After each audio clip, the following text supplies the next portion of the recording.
So I think we are live. We are certainly live. Please be on mute. Please be on mute. Yeah. Okay. I had to make sure my sound was okay. So I'm just struggling a bit with YouTube now because now I can see the chat. So because suddenly the chat was gone. So thank you very much for joining me today, Dale. Anytime. Yeah, it's awesome. I finally reached my 3,000 subscribers. This is something, you've experienced decades ago with your 17 million subscribers. I'm trying to catch up with you. I think you've gone around. No, do you know what? It is a milestone, and it is very, very difficult, especially in the niche that we're in. Exactly. It is difficult. A lot of people came in thinking that YouTube was easy through the pandemic. Yeah. A lot of people has left 4 years ago, and sometimes a year ago they don't do any thing like Kevin Hubbard. You had a comment of Kevin Hubbard. He hasn't done an upload for over a year, but he's obviously watching. So yeah, he is. So yeah, it's nice to actually see people around the community, but I think where people may have lost their jobs, furlough and stuff like that, I think might have been easy to try and get into something with YouTube, and it sometimes backfires. Wow, sorry for interrupting you. Silver47 is here. Hello, my brother. Thank you for the amazing deal we made the other week. Hello, Monkey King Medals. Hello, Michael. Hello, I think Stamos Gemes was also here. Yeah, Stamos Gemes. Yeah. Rasbobo, hello. Hi, everybody. So, I totally agree in what you were talking about, Dale. It's what people sometimes forget is that we are really a niche, like you call it. I totally agree. The thing is, the biggest channels in our community, have a look at them. They're maybe, big channels have 10K subscribers, and the monster channels, they have 30K. Yeah, so nothing. Yeah. If you have a look at other communities where big channels have 10 million subscribers. Exactly. Ran so far away. Hello, my friend. Ran, listen to me. There is a package coming your way. I sent it today. Thank you very, very much for the packages you've sent to me this year and last year. So I sent a package in return. I hope you like it. And it's not a Christmas package, but actually it is a Christmas package. Yeah, so I hope you like it. Oh, look at that. Ran so far away joins us on the panel. Look at that. Hey, Ran so far away. Hello. Wow, this is the first time that you come on the panel. I cannot type now because my ends are dirty from fat from salami. So it's easier to talk. Great to say thank you very much. Cool. Yeah, I hope you like it. I sent you a small package, so I hope you like it. Vielen Danke. I'm pretty sure. And hello there, long time no see. I was. It is a long time. You're going to have to send me your address, by the way. I beg your pardon? When you got no greasy fingers, you're going to have to send me your address. I will risk the keyboard. just write on the package. Ran so far away, Czech Republic. He's famous in his home country. Yeah, so they know exactly where to go. I thought he was worldwide famous. Is that Rash Bobo? Rash Bobo said picked up an Austrian coin today at the LCS, the Vienna Mint from the 825th anniversary. Ah, wow, this is cool. Yeah, I know these coins. Very cool. I don't know. I'm having to wait 3 more hours to talk to get a job.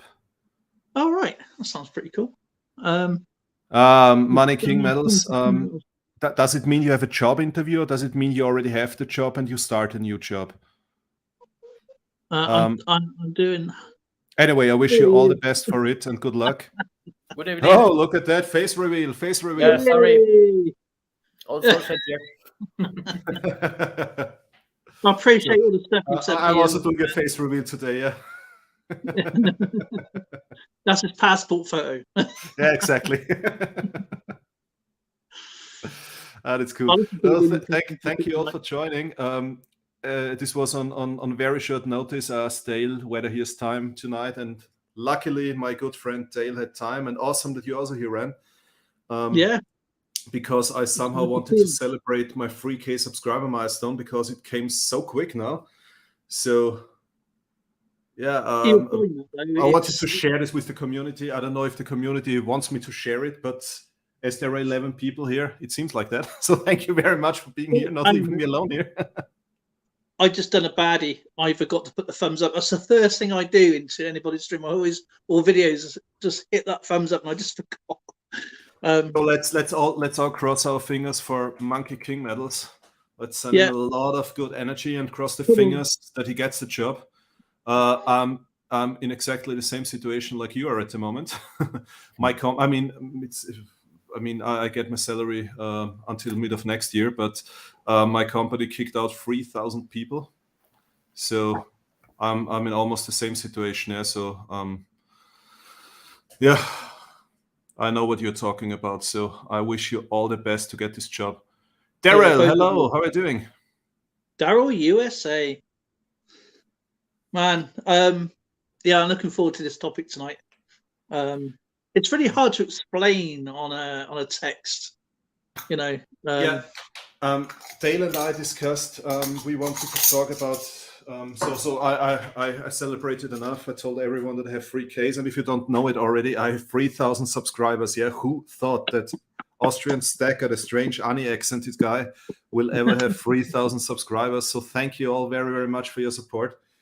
And I think they're getting mixed up with Arnold Schwarzenegger and Arnie Stacker. So the link is in the chat, and as you can assume, I think, or as you can guess, we will talk about milk spots today, because I have an expert on the panel. Dale is actually an expert with metals, and he will now tell, no, I have no idea, and I'm just blah blah blah. No, he knows a lot about this topic, and as a chemist, I know exactly if somebody is talking stupid things or not, and Dale is definitely he definitely knows what he's talking about, so don't listen to him. So I asked the question, do you care about milk spots on silver bullion? I uploaded a video about this topic recently, where I did a lot of research and contacted some mints. And for those who do not know what are milk spots are, and I took the American Silver Eagle as example because a lot of people. Britannia. Yeah, Britannia as well. Yeah, so actually all the mints except the Royal Canadian Mint seems to have this issue.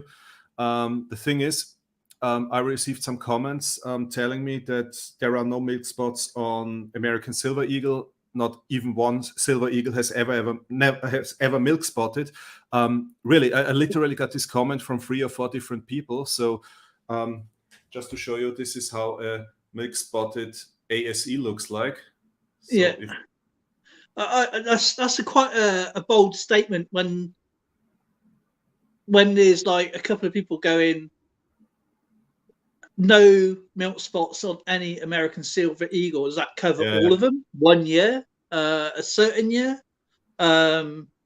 Because that means they must have inspected every single American Silver Eagle.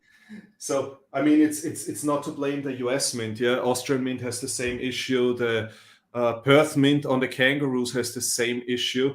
And I also have a kangaroo here, so I can also show you milk spots on kangaroos.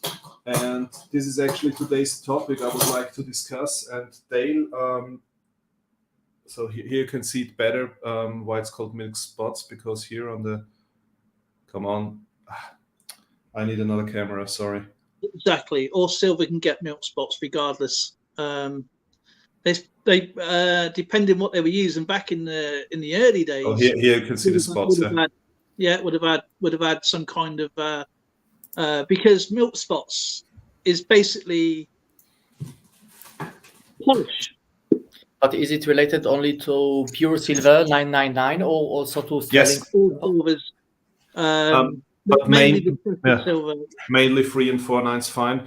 And the interesting thing is that that actually on casted bars you do not find milk spots, And this is a very interesting thing. And I, as I said, I did a lot of research the last weeks about this topic.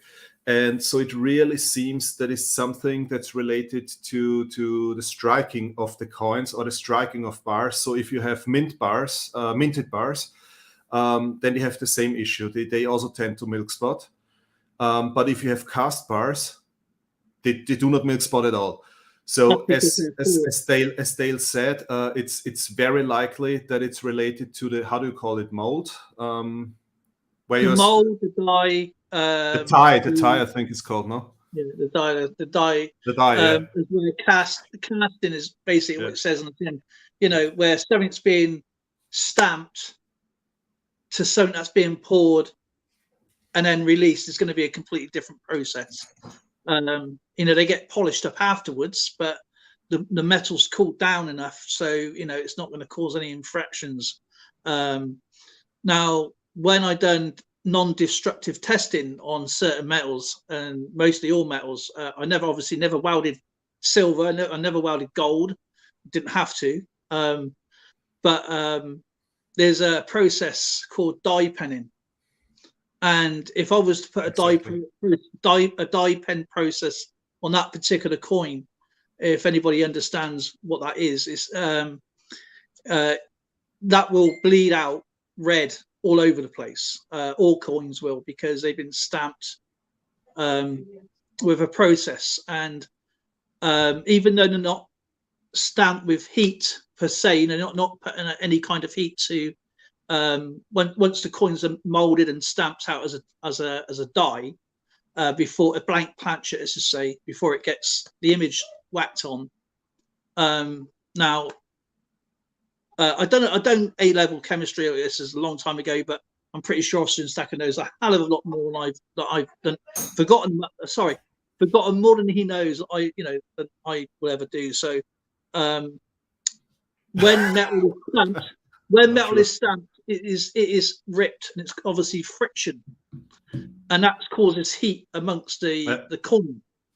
And when depends what the process is on different mints, because this is my understanding of it anyway. When as you know, polished coins, bullion, have different types of finishes. You have matte finishes, satin finishes, and depends on what the image is actually whacked on. When the polish is put on the die, there must be a certain amount, I guess, I don't know, say about a couple of fluid ounces being rubbed onto the die or sprayed on, depends on what machinery they're using. And when it smashes onto the planchet, the image under a microscope, which I've seen with different things, with different works I've done, the metal's cracked and spread apart, and that forces the fluid to go in. And then, as you know, with metal, it heats up and expands. And once the metal cools down, it wants to go back to its original state. So, and then it forces that little pocket of polish as it's being squeezed over time. It doesn't happen right away. Over time, it will get squashed, and that fluid has got to go somewhere. That is where the milk spots come from. It's not a process that is, I would say, people like to look at aesthetics, but I believe it has no effect to the value of the bullion itself. Yeah. Or to anything like that. I literally just wrote this comment to Silver 47. There are countries where silver is bought and sold high over spot, and I think in most of the European countries, silver is nothing that people consider as something with a numismatic value, except old coins. Yeah, so I'm talking about bullion. So nobody sees bullion as something you would pay premiums for here. And this is why, especially in Austria, I don't know how it is in the UK, but I think it's similar. People do not care too much about the condition of bullion. So you can see even on this ASEs, you can see sometimes there is tarnishing in the form of fingerprints. So you can see that that some shops, if this would focus now. Some shops. That's not down to they do even touch it with the bare hands, because they simply do not care about the condition of the coins, and it's bought and sold close to spot. So, and yeah, Dale, there are two things. I'm pretty sure that can somehow cause milk spotting. And the one thing is what you told with the polish. This is also confirmed by some mints. And the second one, I think, is the release agents they're using. You know, they're spraying they're spraying the dice so that the coins don't get stuck in the dice. Yeah. And this is also something where I heard from two mints that they made tests, and they think that this also causes a similar kind of reaction, because the chemistry behind this is very similar. Yeah, it's basically when they're drawing out. When they, as I said, a release agent they use, because when something's pressed, or if you even have a cup of coffee on a table, it'll stick. You know, let's use a coaster. So it does create heat and friction, so it will lift up, or they don't want it to bounce on the floor, basically. Yeah. So you know, they spray like a release agent to release it, and over time it happens. Maybe instantly, it may be happening over time, but it's to do with molecular stretching of metal, because the polish itself is a cold polish, and when something's been on a warm touch, it's not hot, but to that polish, you know, it's a couple of degrees over than what it should be, so it seeps into, as you know, the chemistry with water, the molecules expand. And when it's cold water, it's close together, and that's basically what you're talking about. And like, but as you said, another thing about milk spotting is don't be afraid of it, because you put it down as a very cool security feature. Yeah, exactly. It's a security feature. I agree. No, but it's just to show you, it's literally every mint has this issue. And sorry, I need to do something with the light here, because it's. I suppose it's probably one mint that probably won't get milk spots. It's probably the Chinese knockoffs, I think. Yeah, and I think the Royal Canadian Mint has managed to. Yeah, but they're legitimate. I mean, look, this is sorry. This is what I was talking about before. You can see this. This almost looks like a fingerprint here. Yeah. And. I mean, this is actually a fingerprint. Have a look at it. Yeah, you can see it. That's probably where someone's may have taken it out or held it for a very long time, because the oils in your skin can make it very patchy. And depends how, again, as I said, it's about quality, or how the procedure may have changed, or they might have had a different type of a bad batch of or it could have been a change of recipe, because everything, as you know, chemistry is a recipe to everything. And sorry. No, I just wanted to reply to Silver 47, because he said the Perthmint also. Silver 47, yes, I agree with the Perthmint, but as I've just shown, if you ever look, for example, at the kangaroos, at the cheap bullion of Perthmint, then you have the same issue. Look, you also have milk spots. So, and literally all kangaroos I have milk spots. I mean, you can see here, yeah. So it seems like also Perthmint doesn't care too much about the quality of bullion. So I think this is really related to bullion. So obviously, by the way, England leads 2-0 against Malta. Kane just shot another goal. I bet you wish you betted on Austria last night, eh? 2-0. Yeah, it was crazy. They literally sent me a WhatsApp message telling me Austria will win 2-0, and so it was. I'm sorry for hurting your feelings afterwards, though. Yeah. You are excused. Yeah, Silver 47. I also don't buy kangaroos now, because Britannia's at the moment in Austria are cheaper than kangaroos. So why should I buy kangaroos? But for a long time, the kangaroo was the cheapest coin you could get in Europe. And pre-2019, I bought a lot of kangaroos. So I think I have 5 tubes of kangaroos or something, because these were by far the cheapest silver coins you could get here. Oh, 3-0. Declan Rice just shot another goal. All right, cool. He's a good player, he is. Yeah, Declan Rice is good.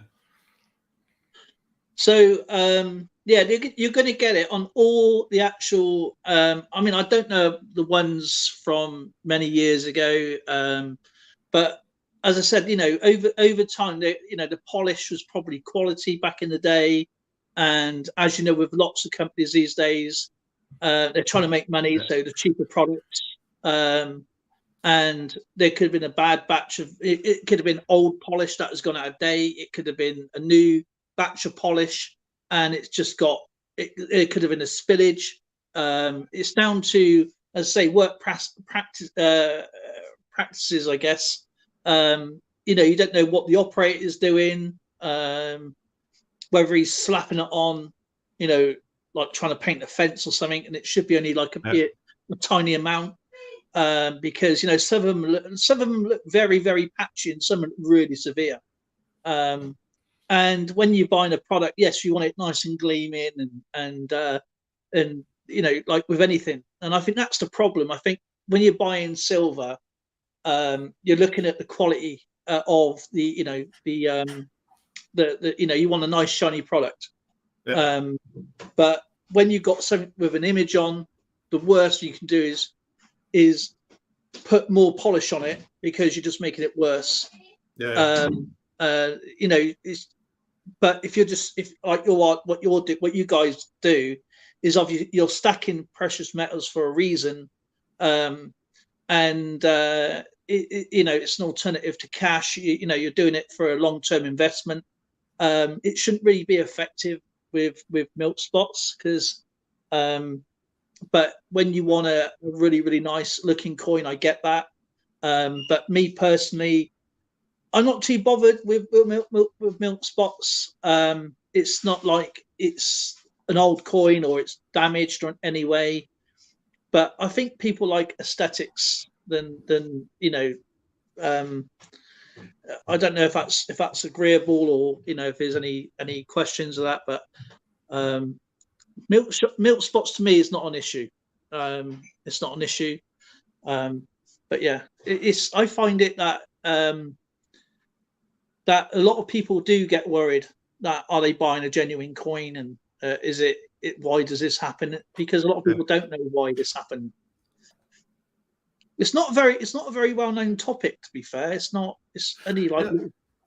This is why I wanted to discuss it today, because it seems like for some people it's a very emotional topic, and yeah, and especially when you talk about high premium bullion, and to be honest, yeah, in Europe, yeah, American silver eagles are treated like coins with a numismatic value, because they're so expensive here. So it's I understand that people say, okay, if I pay such high premiums on bullion, then I want to have it in a good condition, and people expect it. So I never had any issue. I sold silver just 2 times. I didn't have any issue when I went to a coin shop or a precious metal dealer, for example, with 2 tubes of philharmonics, silver philharmonics, and all of them were heavily milk spotted. They did not care. No, but if yeah, and they even pay you 1-2 euros over spot. But if you go there with American silver eagles that are milk spotted, they pay you spot. If they are in a good condition, they pay you spot plus 3, 4, 5 euros. I honestly didn't. I've never taken a precious metal to a coin store. So, but what baffles me with Americans, they're quite happy to have toning, and you get some people that fake toning on coins, on most coins, but they're worried about milk spots on coins, or not coins, but on bullion. But you know, I with coins, it's nice. Me personally, I'm not really too. I love circulated coins, because it tells a story. And when it comes to like silver as a bullion, I like collecting what I like. I don't stack, as you know. But whether it's got milk spots in it, that doesn't bother me one little bit. I bought some silver that was going cheap because it had milk spots on it. That's why I took advantage on it, because they thought it was damaged. But the worst thing I think you can do when you've got a milk spotted bullion, or even ASCs or Morgans or peace dollars, is to try and clean it. As you know, never clean it. This is the next topic I wanted to talk about, Dale, because it's very interesting. Yeah, the moment you start talking about, so sorry, I'm just trying to follow the chat as well, because there's so much going on in the chat. Because at the moment you start talking about milk spotting, it's really fun. If you go to the video I made about milk spots, immediately there were several people commenting how to clean the coins, and I asked them, this is the question I'm always asking. So what's the sense of cleaning bullion? What's the sense of it? Do you get more money for it? And most of them said no, you don't get more money, but it looks much nicer. So to be honest, I don't care how bullion looks like. Yeah, bullion is just something with an intrinsic value for me, so I don't care how it looks like.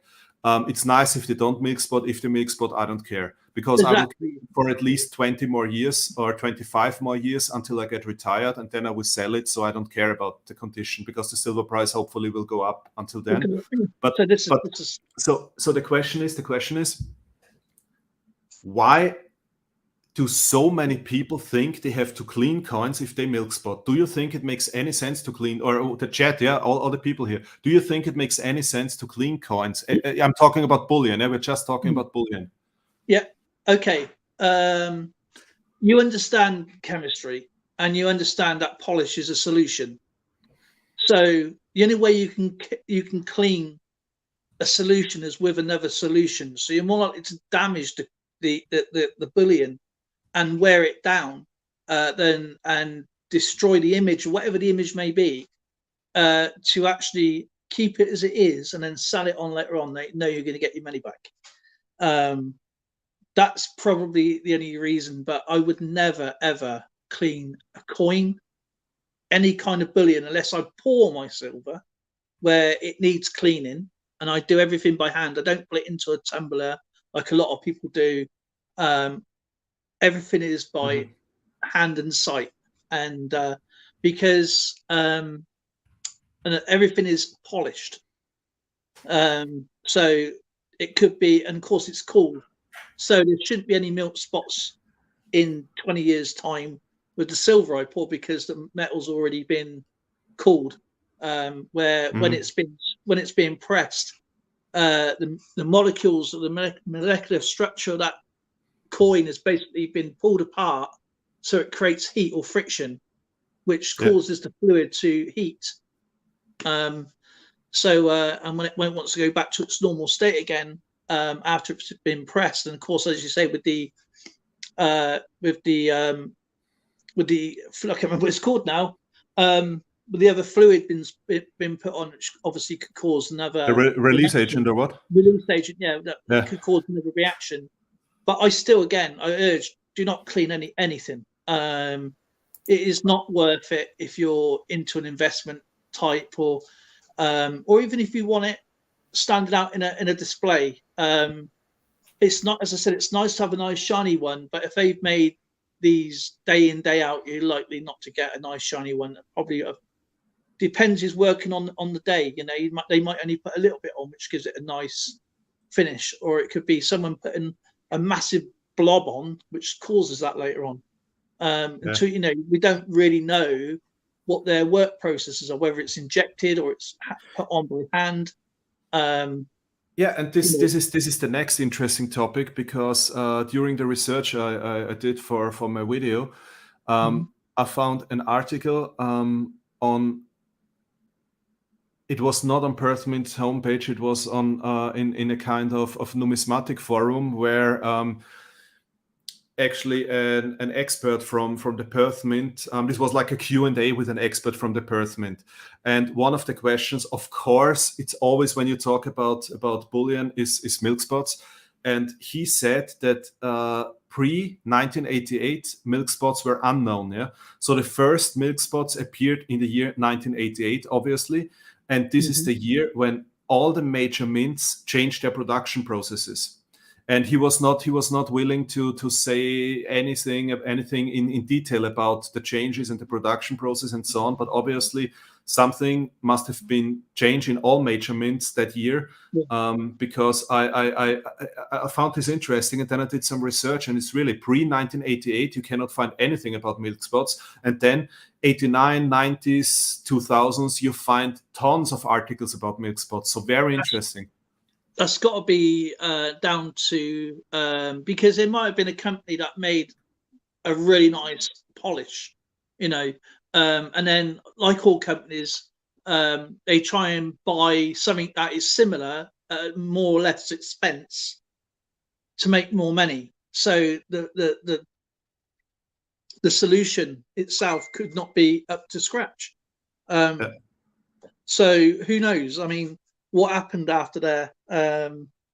Or was it a bad batch? Was it a change of machinery? Was the guy or woman working at the time really good at their job and they left and put some inexperience with it? Who knows? There's lots of reasons. But I think today, the quality has gone down. That's absolutely. I think the work it got worse during the pandemic. The quality was terrible, very, very high. And I don't know if I ever sent you the pictures, Dale, but in Austria, all the coin shops, Austrian Mint, and so Austrian Mint was even sold out during the first lockdown. They were sold out. You couldn't buy anything. They were completely sold out. And all the coin shops, there were waiting lines. Like in one of my favorite coin shops in Vienna, there was a waiting line. Even the police came there because the whole pedestrian walk was blocked because the people were really around the block. Yeah, people were waiting to get into the coin shop. Were waiting for hours there.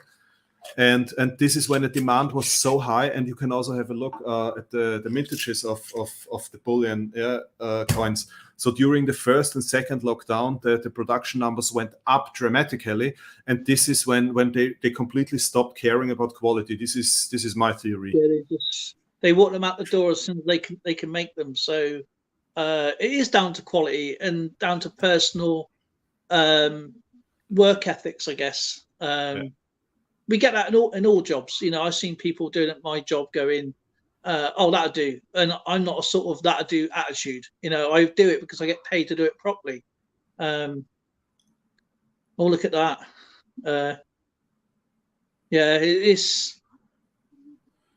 It doesn't seem to really care there. That is obviously an overworked die. But they make it a good question because you also collect all the stuff. Basically, I'm also very focused on stuff, you know, with history and story. But when I have those green spots, you know, this from PVC damage, I'm trying to clean them with a Leuchtturm solid, how it called, a liquid solution, like a professional liquid. I don't think there is. I remember going back a few years ago. Because it's the coin. Yeah, with cleaning solutions itself, so like you off the shelf stuff or whatever you buy, wherever you get it from, there is no professional cleaning solution for coins or anything like that, because especially American coins, I can't remember which one it's on. There's, if you look under a microscope, when a proper grading company will look under electron microscope, and that's how they get their measurements to see, and obviously how they grade stuff. You just can't. I mean, I've seen lots of YouTubers picking up a coin from a flip like this, and they've got their flip like this, and going, "Oh, this coin is going to be MS 62, 63, 64, 65, maybe. So you might as well just say, MS 70. You might, and when they go and get that coin graded, and it's ungradable, but there is like a pickling. I think the Americans call it pickling, and when you actually get the coin, you do this. You get like a cartwheel that goes around. It's like a vinyl record, and that's how you would know whether something's been cleaned. That's another like big visual giveaway. And they got like these little tiny little triangles. That's what they kind of look like to me anyway.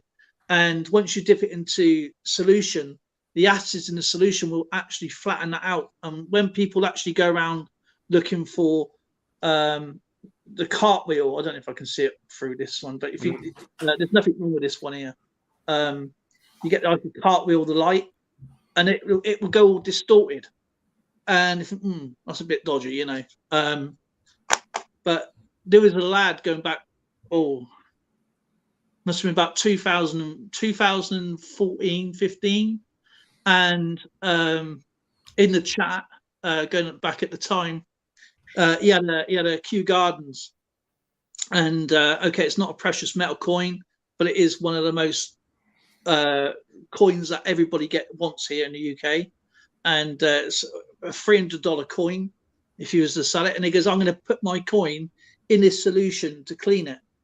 And there was only me and another lad in there going, don't do it. Well, whatever you do not stick that in that solution. And he did it to try and get views. And wow, in this particular solution, it said about 3 to 5 seconds. And of course, he was chatting away. And as he got it out, some of the image was actually already taken off, because some of the actual solutions so abrasive, and it just shows you, just don't do it. Don't get goaded into it. It's your coin. You paid for it. You worked hard for it. And that goes with also, as Austrian Stacker said earlier, why would you want to clean a bullion coin? Which I totally agree with. You should never clean anything. That is exactly. Anything is the right word, I think. I had a discussion with an appraiser working for one of the biggest auction houses here in Austria and Central Europe. And I talked to him and said, so what do you, and he studied, so he has a master's degree in I think it's in art history or something, but he specialized in numismatics. So he studied numismatics at university in Vienna. You can study this as a scientific field, which is very interesting. The only problem is I think he's the only one who is able to earn money with this degree in Vienna. So I would love to study numismatics, but I'm not sure where I should work then. So maybe yeah, I have to mob him out of his job and get his job. But what's very interesting is I talked to him and I asked him, I said, what do you think about cleaning coins? And he said, do never ever clean coins. Leave the dirt and everything on the coins. He said, everything is better than damaging the surface of a coin.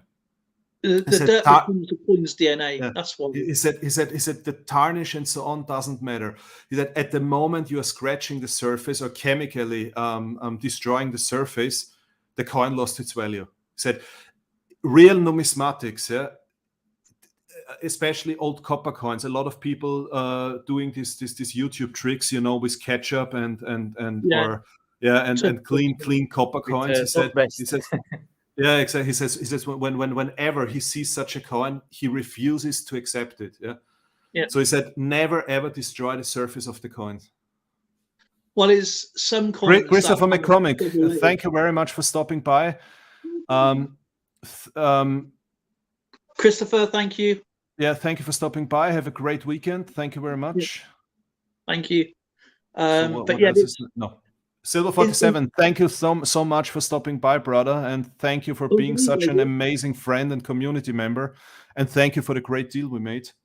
By the way, on Sunday there will be the premiere of my next video, and I will talk about my visit at a German precious metal dealer, and I will also talk about a deal I made with Silver 47. It will be a great video. I will show a lot of my traveling and one of the most beautiful cities of Austria, Linz, where I had a stopover. So Silver 47, you should watch the premiere on Sunday at 4 p.m. because you are mentioned in this video.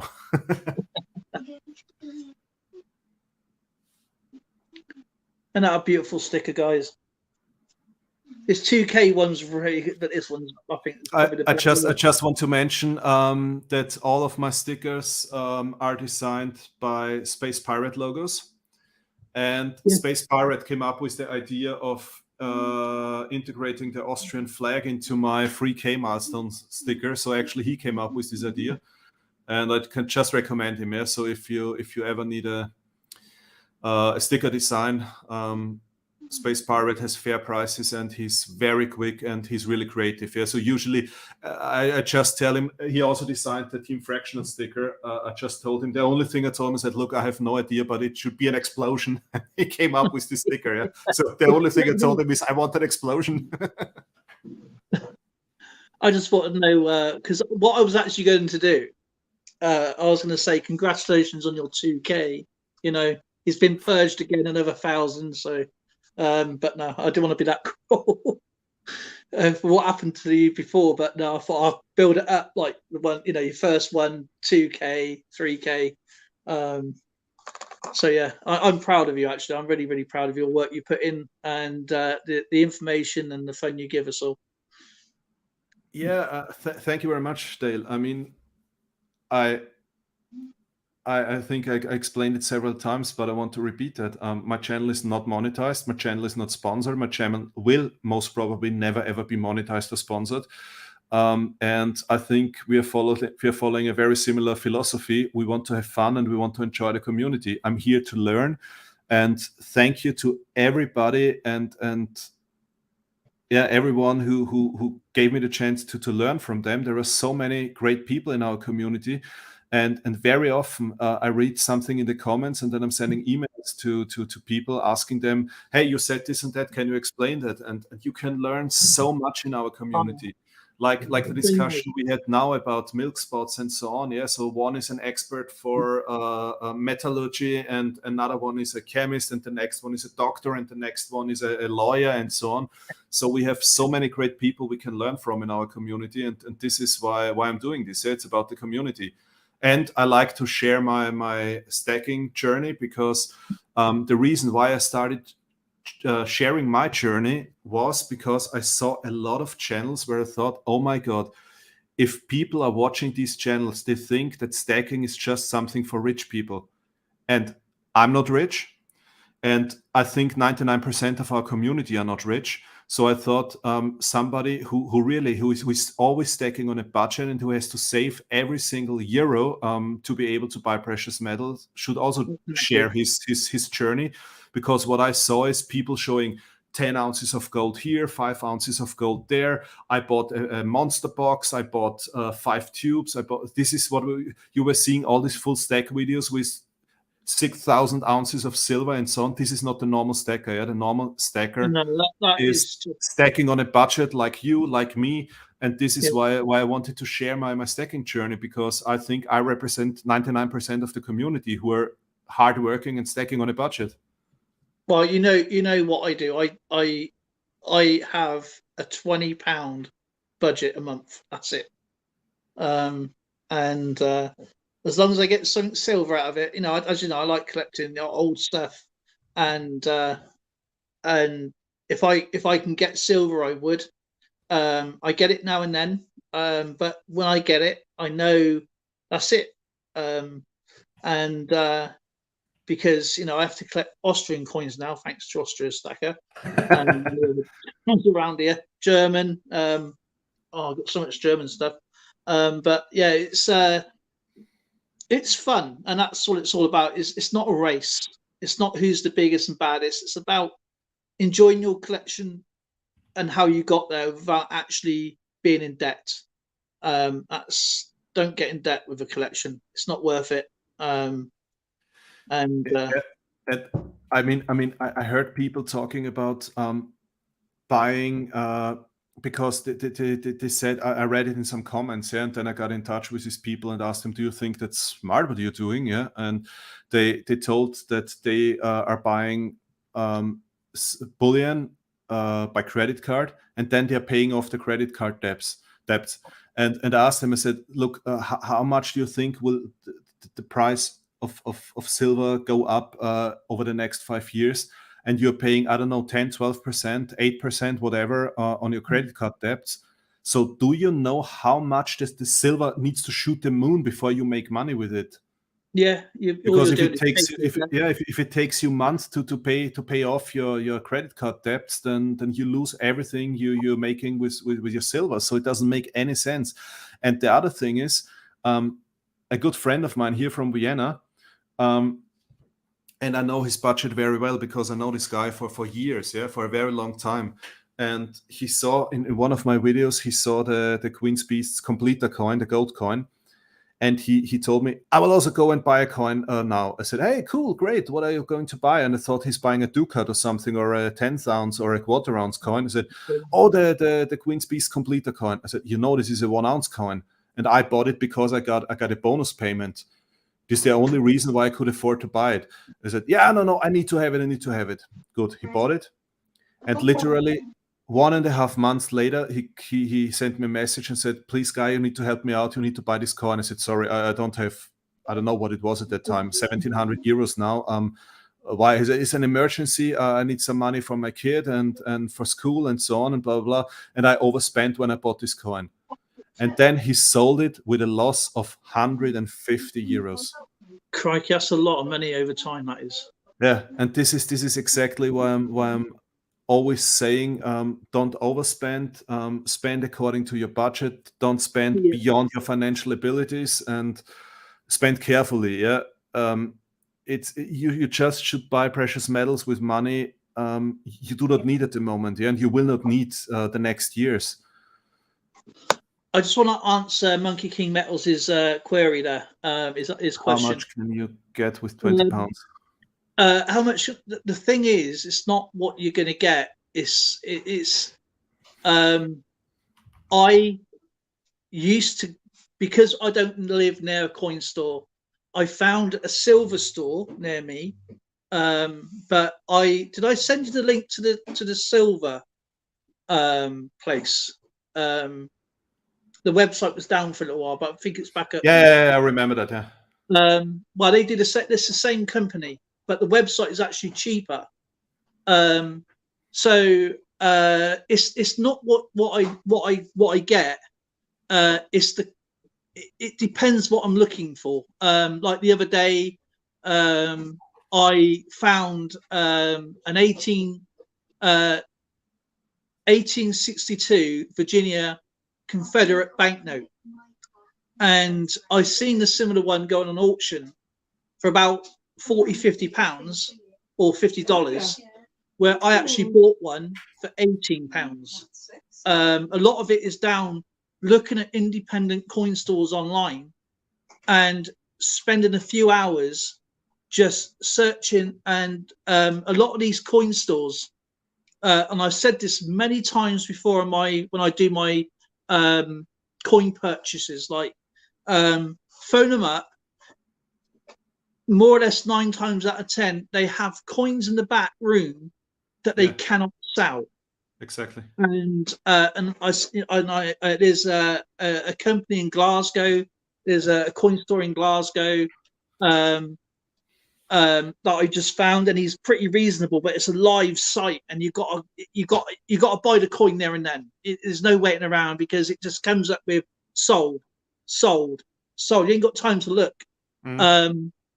And he's really reasonable. And there's been a few coin stores that I went to, and I phoned them up. Even Charge is a massive coin company here in the UK, and I phone them up and I say, have you got any coins that you don't want, that you need to get rid of?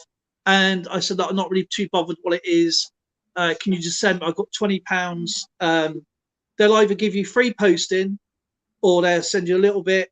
I might get 6 coins or it could be 30 coins. I mean, the most I've had out of £20 is something like 27 coins. You look back at my coin purchases and you have a look. Sometimes it's from 3 or 4 companies. Sometimes it's from one company. And as I said, I've been collecting a long time. So there was a coin store that went down in the pandemic. And I used to send him a bit of money now and then, like he wanted a check. So the only person I ever checked with was Zoe. And Zoe was sending him a bit, a check, and then a load of coins are coming. But he's really, really old. He's obviously in his 80s now. But he sent me a massive package, and he said, "This is the last one. It's all you've got them all now. Thank you so much for the business and stuff like that." But he shut down his website. He shut down he had a bricks and mortar coin store years ago, and he didn't want me to give out his details because what I was doing, I was using his personal phone number. Even though certain people wanted me to give details, I respect people's, their decision because I don't want to ruin it for myself. But research, there's a lot of coin stores here that send internationally. Whether they charge a little bit more for that, I don't know. But I don't go onto the auctions anymore because they're well overpriced, in my opinion. There's only a couple that I do like to go to, but I can still find the same coins over here now than I would do on a YouTube coin site. Not that I'm being disrespectful, but a lot of them don't even send to the UK anymore now, so it's no point. But I'm pretty sure if you do the same thing as I do, phone up these big companies, ask if they've got coins that they've had for years and generations they can't get rid of, that they need the shelf space, I'm pretty sure they would do a deal with you. Yeah, and I think what's it is a very good thing, yeah. But because actually, what I always do is I ask the coin shops, do you have, for example, I mean, you have shillings and florins and whatever, and we have old shilling coins and old crowns and old corona and so on. And what I always do is I always ask, as you said, yeah, do you have some you have issues to sell because they're not in a good condition? And say, yeah, we have a bag full of such coins we want to send for melting. I said, okay, so what do they pay you? Melt. I said, okay, I will also buy it for melt. Yeah, and this is why I have 2 huge bags full of Corona coins. I mean, this is 64 melt. Yeah, I bought one time I think I bought 30 coins, and the other time I bought 45 coins, and I bought it for melt. Yeah, and so I think this is a very good thing. Transient Stacker, hello. Are you waiting to be loaded or unloaded now? No, I bought. I'm not going to say the price. I know she's not here right now, but just in case, I ain't going to say the price. But I bought a United States 1887 1 dime in almost uncirculated condition. Yeah. And how much do you think that is worth? It's definitely going to be Philadelphia Mint, obviously. And this is from a proper coin store. And so this is, I had it delivered today because I've been waiting for something to come through for her for now a couple of weeks. So how much do you think in 1887 a United States dime in almost uncirculated condition? I have no idea, but to be honest, sorry. This is. Please don't feel offended, anyone. I don't understand the amount of money people are paying for U.S. coins from the late 1800s, because here in Europe they don't have any numismatic value. Yeah, we have numismatic value starts 250, 300 years old coins. Yeah. Yeah. So I just know they pay a lot of money for it. So I'm pretty sure they pay, I don't know, $300, something like that. No. Daryl said Daryl would quite happily pay, say, 225. You say 300. Well, put it this way, it was less than £20. Okay. So a lot less. 20. But the thing is, I know this person loves US coins, so but that's the thing. If you're willing, I mean, if I had a coin saying, "Oh, this is a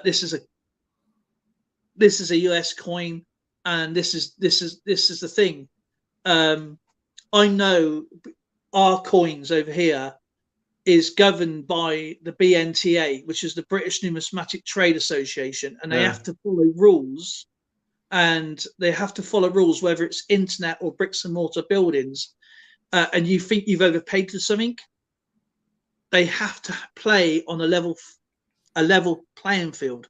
So I know some coins may be a bit more, a bit less, because all price are just guides. They're just guides. And as you rightly said earlier, sometimes you get a coin that they will give you more.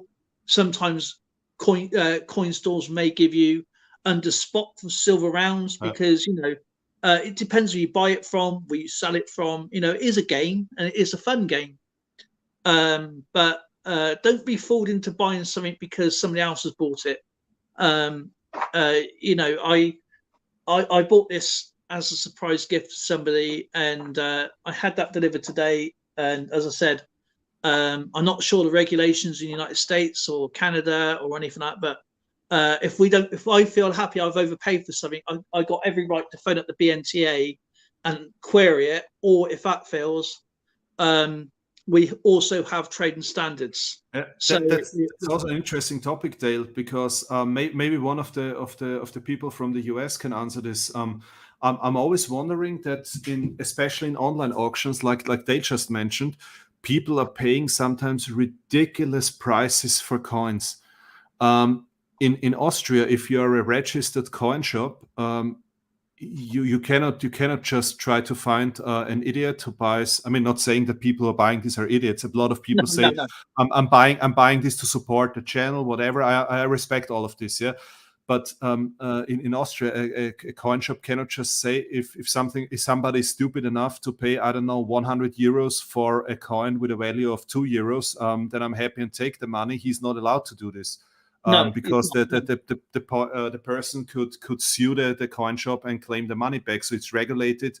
How much profit? Yeah, it's heavily regulated. Yeah, and I would like to know how it is in the US, because I often see people selling coins. I mean, as said, I don't understand how superhero coins, for example, can have a numismatic value. I don't get it. Yeah, or some Star Wars coins. I don't get it.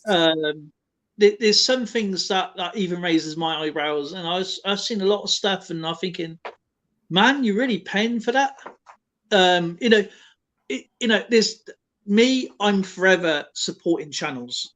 Yeah. I've even been supporting financially, and I'm not dishing out. I understand people want to make money, but there seems to be auction sites. We had like 1,000 subscribers. Now those 1,000 subscribers have all turned into auctioneers for some reason, and there's only so many people can actually turn into before it becomes, hang on a minute, this is getting a bit too much. And there must be loads of people in debt by trying to race these coins. Personally, I do like American coins. I love Austrian very much. Yeah, very much. I love US mint coins.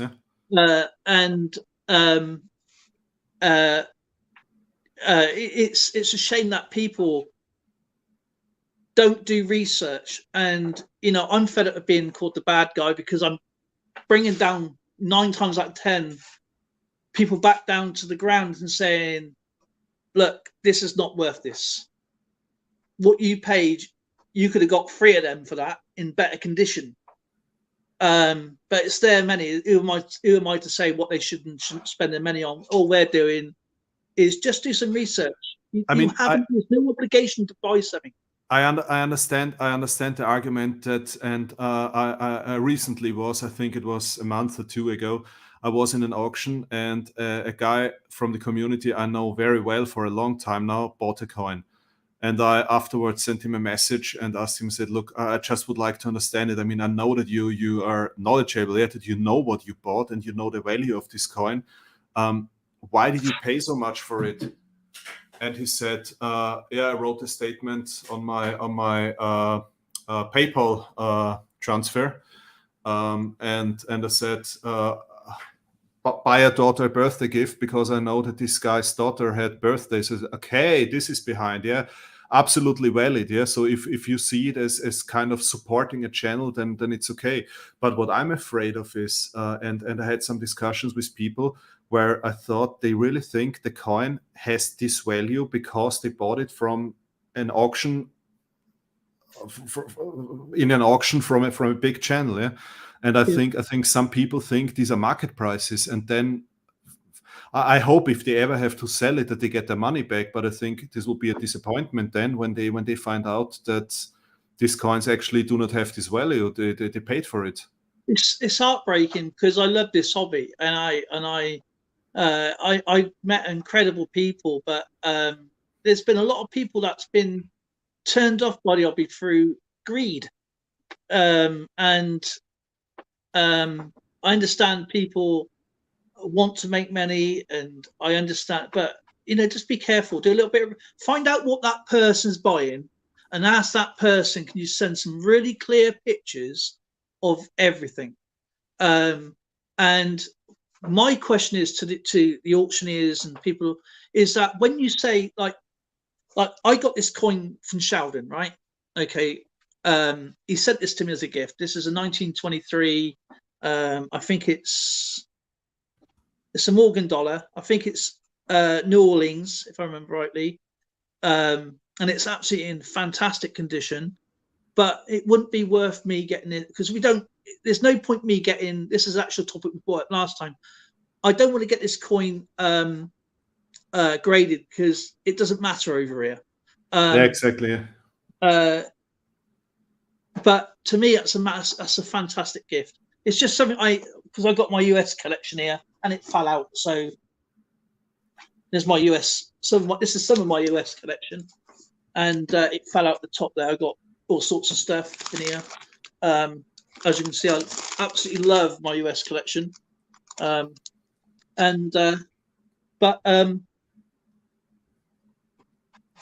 It baffles me when you guys are in these auctions, and they go, "Oh, this is." They got it like that, and they're like this, and they're going, "Oh, this is MS 63, 64, 65, 66." Yeah. And you go and get it. You pay for X amount of money to go and get it graded, and it comes back as a lower grade or ungradable in a capsule. Can you get your money back from that person for the grade, or are they going to say, "I'll just send the coin back, and we'll give you your money back"? Now they're effectively got a graded coin for free. Are they going to pay for that grade? The thing is that the markets are so different in the US and here in Europe. I mean, we talked about it once. It's whenever they say, and this is like you said in the auctions, what I'm always wondering, oh, this is an MS XYZ or whatever. Yeah. And the interesting thing is this appraiser I talked to, I mean, he studied this and he's doing this for one of the biggest auction houses. I asked him, I said, so what if I come with a slab that says MS70? I said, you have to take it. They have to take the coin out of the slab, otherwise I will not accept it. Yeah, and I said, yes. I said, but the slab confirms the MS70 grade. He said, no, it's the grade I give the coin. It's not a grade that's written on a slab. I will appraise the coin and I will tell you what's the grade of the coin, and I don't care about MS70. He said, because this is at least in Europe, yeah, MS70 doesn't have any meaning. Yeah, this does not even exist, this grade. So he gives the coin a grade, and then what he does is he writes a small tag, and they show it on a screen when they are auctioning the coin, which is actually a recommendation of the appraiser. Yeah, and he describes. He always mentions for how much was it sold in the last auction when they sold a similar coin with a similar in a similar condition and so on, and this is more like a recommendation. And so I actually like the system, yeah, because you have an independent person confirming the grade of the coin and giving an indication about the value, and then in the end it's again up with the buyer, but with the person buying the coin. But I actually like the system that an expert is evaluating this, and this is like you said, yeah, in a lot of online auctions, it's have a look at this. This is at least MS69. Yeah, I've seen that loads of times. It actually makes me chuckle. I'm thinking, okay, it's on a coin flip. Okay, it's in a coin flip, and it's not in a slab. And I'm not dishing anybody. Trust me, I'm not. I'm just. This is my opinion and what I've seen, and I'm like, come on now, please, just do some research. What an MS64 graded coin is. It's not going to take you 2 seconds to go away or grab your phone while you're looking at a computer or something like that, just to do a little research. So it gives you what you think, what you can afford for that coin. So if you do have something you want a graded coin, because they are nice to have, don't get me wrong, and you are quite happy to pay, everybody's paying $100 for these coins for argument's sake. So you want to get a bit of budget there for about 80, and people's going there 45, 50, 55. And if you think, I ain't going to go in yet, I'm going to snipe in a minute and say, right, I'll give you 75, and nobody else bids, then you've made yourself $15 profit without actually spending X amount of money on a grade. And that's also you have to factor in your price as well. And over here in the UK, if you have an error coin, this is actually another topic we should really bring up, is error coins. Now, errors, obviously a lot of the grading companies make up an error or whatever it is, and some of them are recorded by the mints. We call them mule coins. But over here, I've got what I think is loads of error coins, but I have to send them to the Royal Mint Museum or send them a photo, and they will confirm it, and they will send you a certificate back and saying yes or no. And if it's not an error coin.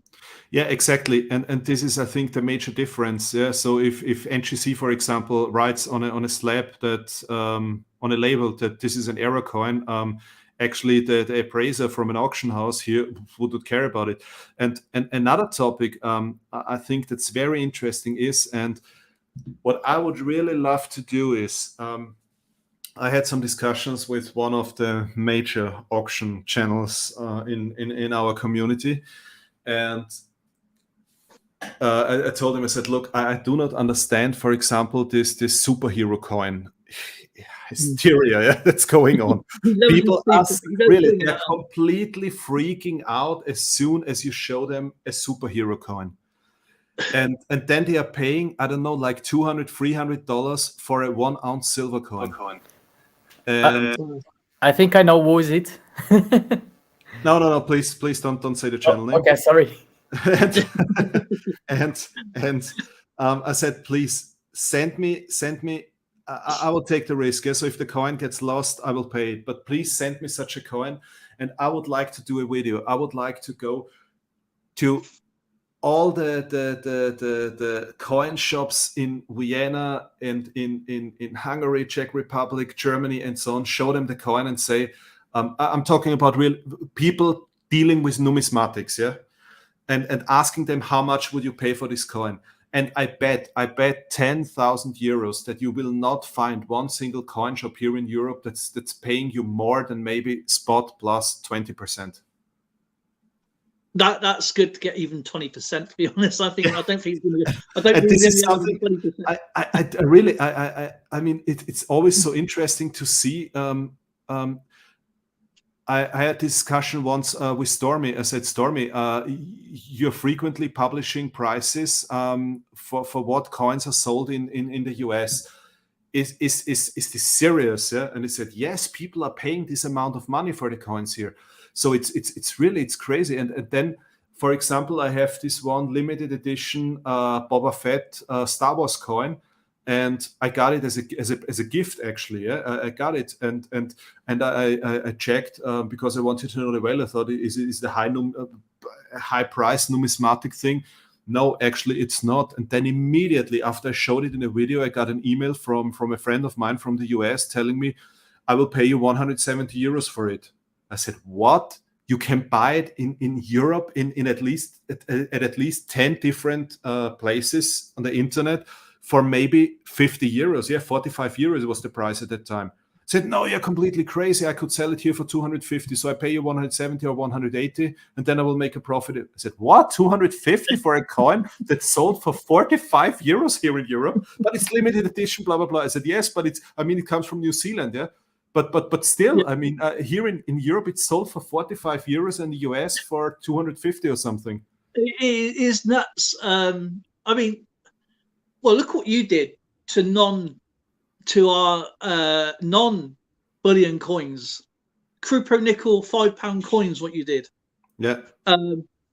You made a killing on that, to be fair. And they were £5 coins. So yeah, it doesn't always have to be precious metals to make something valuable. But I mean, I did an auction. I think I did it twice, and I was so reluctant to selling coins because, one, I didn't want any comebacks, and two, I didn't want to sell my coins in the first place.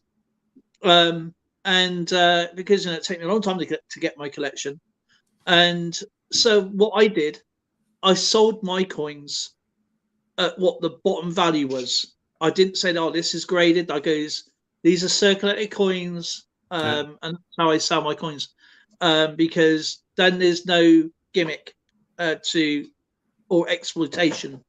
And when I sell my silver, I just put a little bit of labor to it.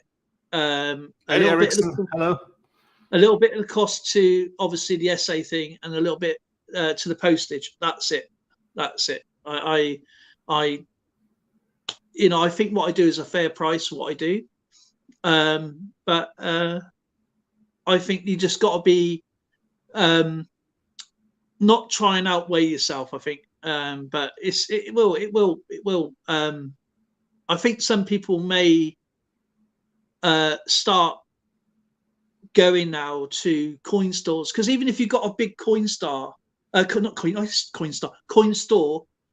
or a little one, they've always got something in the back that they've been trying to get rid of for ages. And that was just down to experience, just by asking, because they got a flashy, really old ancient coin outside, or that we're showing them something.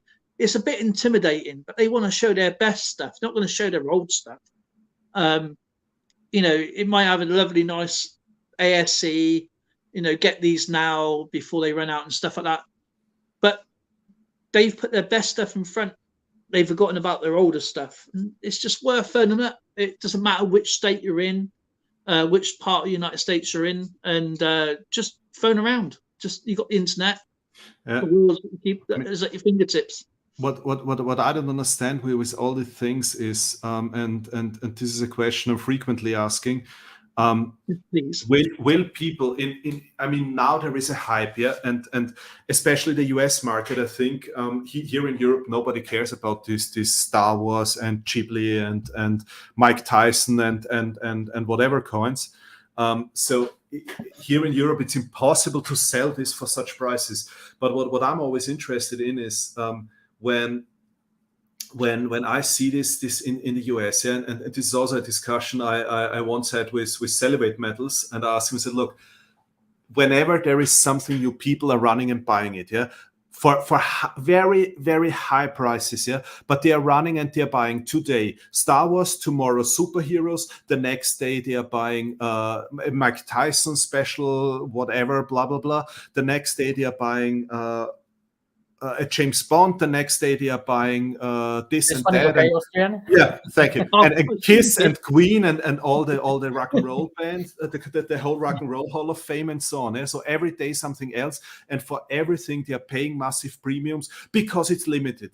But they have so many limited coins, and then you have all this Scottsdale Mint stuff, and you have all the US Mint stuff and all this stuff and all that stuff, and in the end you end up with a stack. You paid, I don't know, 30, 40, 50, 200% premiums will you ever be able to sell this for the same amount of money? Never. In 100 years. Because they always argue and say, but it's all limited. It's all limited, yeah, and it's already sold for this and that, yeah. But after the hype is over, yeah, in 10 years you have tons of all of this. It's all limited stuff, yeah. So will you get the money back? So this is something I don't understand, and it's not. I mean, it's what's so interesting for me is, as a European, I simply do not understand the US market. I have so many stacker, collector, numismatist friends in the US, and I still do not understand how the US market works, because you can bring anything on the market there, and people are buying it for a lot of money. So what I'm asking myself is, do you get your money back if you want to sell it in 5 to 10 years? Or does somebody say, it's just an ounce of silver? Oh, hey, Cash and Coins is here. Hello, Cash and Coins. Thank you so much for stopping by, and thank you for congratulating me. Awesome gentleman right there. You forgot they like to change the faces, for the same year. Yeah, that well, it did bring out the Queen Elizabeth coins in 2022. And 3, and almost 4 as well. They wouldn't bring out in 2024, but they did her on the Dragon one Austrian showed. Because it only goes on when the monarch passes. That must be a crucial error. I will get that checked with No, Dale. I did some research, because some people from Australia told me that they are allowed, that the Perth Mint is allowed to use the Queen's effigy until April. So the Commonwealth, I think in the UK it's different, but in the Commonwealth countries they're allowed to use the effigy, Queen's effigy until April 2024. Yeah, that's down to approval. I didn't realise that was from obviously the Perth mints and stuff, and Newey mints. Yeah, exactly. Because the Royal Mint just until September, I think. This is why they increased the production dramatically until September, and then from September onwards, I think they just used the except I think 2 or 3 commemorative coins. Yeah, it's going around in a big circle basically. So you got Canada will go first, obviously, with the Commonwealth countries, and then it stream outwards. You're absolutely. That's my fault. Apology. A bit fast then. I knew something about UK coins you didn't know. I will mark this in my schedule. No, it's that they with coronation and special editions. Oh, that's nice, that one. Yeah, it is a beautiful coin. The coronation, yeah. But yeah, these gimmick coins. I remember when the shark came out a few years ago, and the Cougaran. There was every channel was showing a Cougaran and the shark. You think, okay, I like watching your channel, but I've watched about 15 shark videos of silver rounds and Cougarans. And it was nice to actually get hold of Austrian Stacker to show a gold one. It was like, oh, this is a fresher breath there. You know what I mean? It's like, it's a gold one, not a nice shiny silver one. But with these gimmick rounds, that's all they are. And I'll tell you something else. There's only one mint that makes them. Any company can call themselves a mint, but they're not actually producing anything. Like the Royal Mint, Newey Mint, Perth Mint, the South Africa or the Johannesburg Mint, the Vienna Mint. They will sell these coins off to other companies, and they will then make mints for other companies, for even other countries. And so, for example, Pobjoy and places like that will then buy 1,000 of these silver rounds and go, oh, get these now. There's only 1,000 made, very limited edition. But that's on that particular company. And then you have, say, Perth Mint will make 20,000 for people to buy. But there's 2 types. When you're buying these gimmick rounds, there's a limit that they will make, and then there's a sold limit. So it will say they'll have a date of sale, and whatever they don't sell as well, they will sell off. And because they can't store these or they melt them down. So they will say 2,000 made, but they've only sold 700. That is that one you got to find out, is their selling mintage, and that should be public domain, because there's nowhere they'll sell all 2,000. So it's worth checking. Regarding the topic you just mentioned, these things that are shown on actually each and every channel. This is why there are some channels I really love to follow, and some channels I follow because I like the people behind the challenge, behind the channels. Yeah. But I think this is general something in our community. I mean, for me it's easier. I think, as far as I know, in our community at least, or at least as English channel. And the reason why, I mean, I could have much more followers if I have a look at the Germans, the channels in German language. Yeah, they have much more followers than I have. But I decided to do it in English because, I mean, Europe doesn't just speak German. Yeah? It's actually 4 or 5 countries in Europe. If you add the Dutch, 6, 7 maybe, and Luxembourg, who speak German, but the rest of Europe doesn't care about German. But all of us speak English. Yeah, so this is the reason why I decided to make it in English. So anyway, it's easy for me because I usually show things that people haven't seen on 500 other channels, because until the coins I'm showing get to the US or get to the UK, I've shown them 2 weeks earlier, because I'm living 20 minutes from Austrian Mint, so it's easy for me to show something that hasn't been shown on other channels now. But what something I also wanted to discuss is, and this is something I'm seeing, and it's getting worse and worse every year. Do you remember when I put a post in my community tab asking, when will the Germania Mint Insanity start this year? That one channel, one sponsored 10K plus channel after the other will show us exactly the same coin and tell us that this is the best coin on this planet. It's the same. Mint is the worst. I'm sorry. Yeah, it's the same BS each and every year. And I put a post on my community tab asking, when will it start this year? And 1 week later, the first channel started, and now you see the same coin on each and every channel, yeah. And everyone is telling us that this is the best coin ever minted on this planet. So do they still use 5 Mark? Yeah, exactly. I mean, beside the fact that Germania Mint puts, at least in the past they did put. Stamos joins us. At least in the past they did it. They put non-existing currencies on their coins. And the second thing I really do not like with Germania Mint is, no, there are 3 things. The second thing is, how the heck can a Polish mint call themselves Germania Mint? Historically, this is something I will never be able to understand. And the third thing is, especially if you have a look at all these Germanian coins, they are using symbology that was used last time 70 years ago by a guy with a strange beard in his face, yeah, and his regime. You found me. So they're using more like Holy Roman Empire symbols. Yeah, all the Roman numerals and that.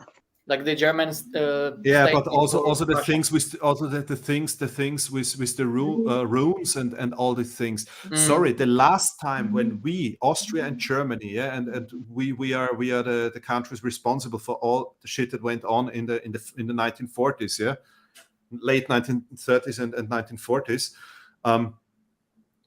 We are very sensitive regarding this symbology, yeah? And we know the last ones who used this symbology killed millions of people in Europe, yeah? So why the hell does a mint start using this symbology? Exactly. It's ridiculous. And also what is ridiculous, Poland has also rich history and culture, and they use somebody else. So it's really, really weird. Cash and coins just mentioned an interesting topic. The Spanish mint started bullion coins, and they are limited mintage, but because it's from a gold historic country, maybe they have value because of that. Cash and coins, I agree, but the major difference is they are sold with a high premium, yeah, but it's reasonable prices. First of all, they are all reverse proof, which is great. Or at least I think the last 2 or 3 were reverse proof. So I think the prices are absolutely fair. And the how's it called, Royal Mint of Spain, I think it's called in English. They do not add ridiculous premiums. Is it Casa de la Moneda or something? Yeah, it's. I think the prices are really reasonable because I bought actually all of the 10th-ounce coins they have released so far, and the prices were, I paid like, I think it was €3 more than, exactly 10% premium, which is absolutely fine for these coins. But it's 10%. It's not a stupid superhero or a stupid Star Wars character sold for 200%. Sold for 200% of the material. Forgot Mickey Mouse. Yeah, Mickey Mouse. I'll tell you what, Austrian Stacker. Obviously, I got my new book, right, and it shows you the coins coming out throughout cool. the world. And I am impressed with that Illuminous Marine Life Deep Sea Angelfish, Austrian Mint. Copper alloy, free. You need a UV lamp or something to make it visible on the coin. Yeah, this is interesting. Yeah. 65,000 to be minted. Yeah. I don't know. I'm not even going to try and pronounce that in the website in English to Austrian, because I will get told off that I'm destroying someone's language.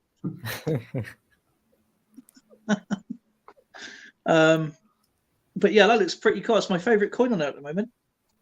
I do like the Tuvalu coin as well, the 12 linear animals. Perth Mint. That's silver. I love the Lunar series from Rwanda. They have. I mean, I don't know which mint is behind, but they have beautiful coin series as well. Actually, what Austrian Mint is doing.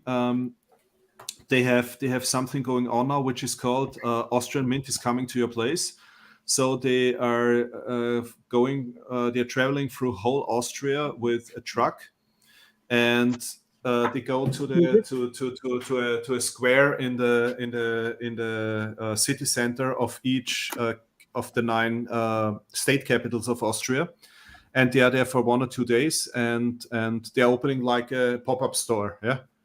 So they put a container there, and for 2 days they're selling there, and you can talk to the people, and also some of the engravers working for them and designers are there, and it's a really nice thing. So we are thinking about going there and checking this out when they come to Vienna or to our capital. But Vienna is closer to my place than the capital of my state, so we'll most probably go to Vienna.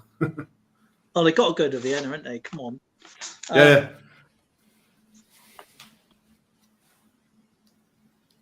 Oh, there's been a new king found in United Kingdom, by the way. Oh, with the coin, with the gold coin, right? Yeah. Right. I read about it. Yeah. Yeah, there it is. I was going to bring this up on Skipper's channel, but obviously he's not doing it. This is the November edition. The November edition. In fact, actually, I had this book earlier than November. But he obviously didn't do the live stream, so I couldn't bring it up.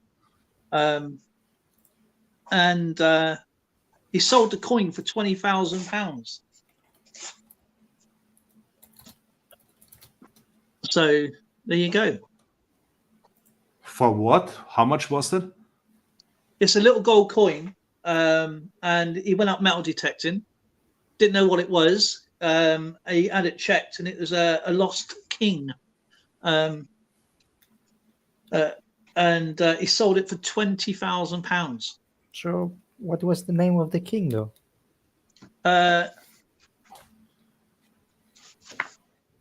Illunateros, King Illunateros in Danbury, which is or Danebury. Yeah.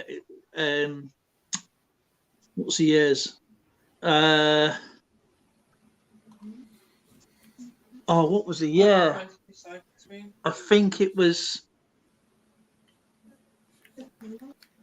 70. Oh, sorry, I'll just check. 70 BC.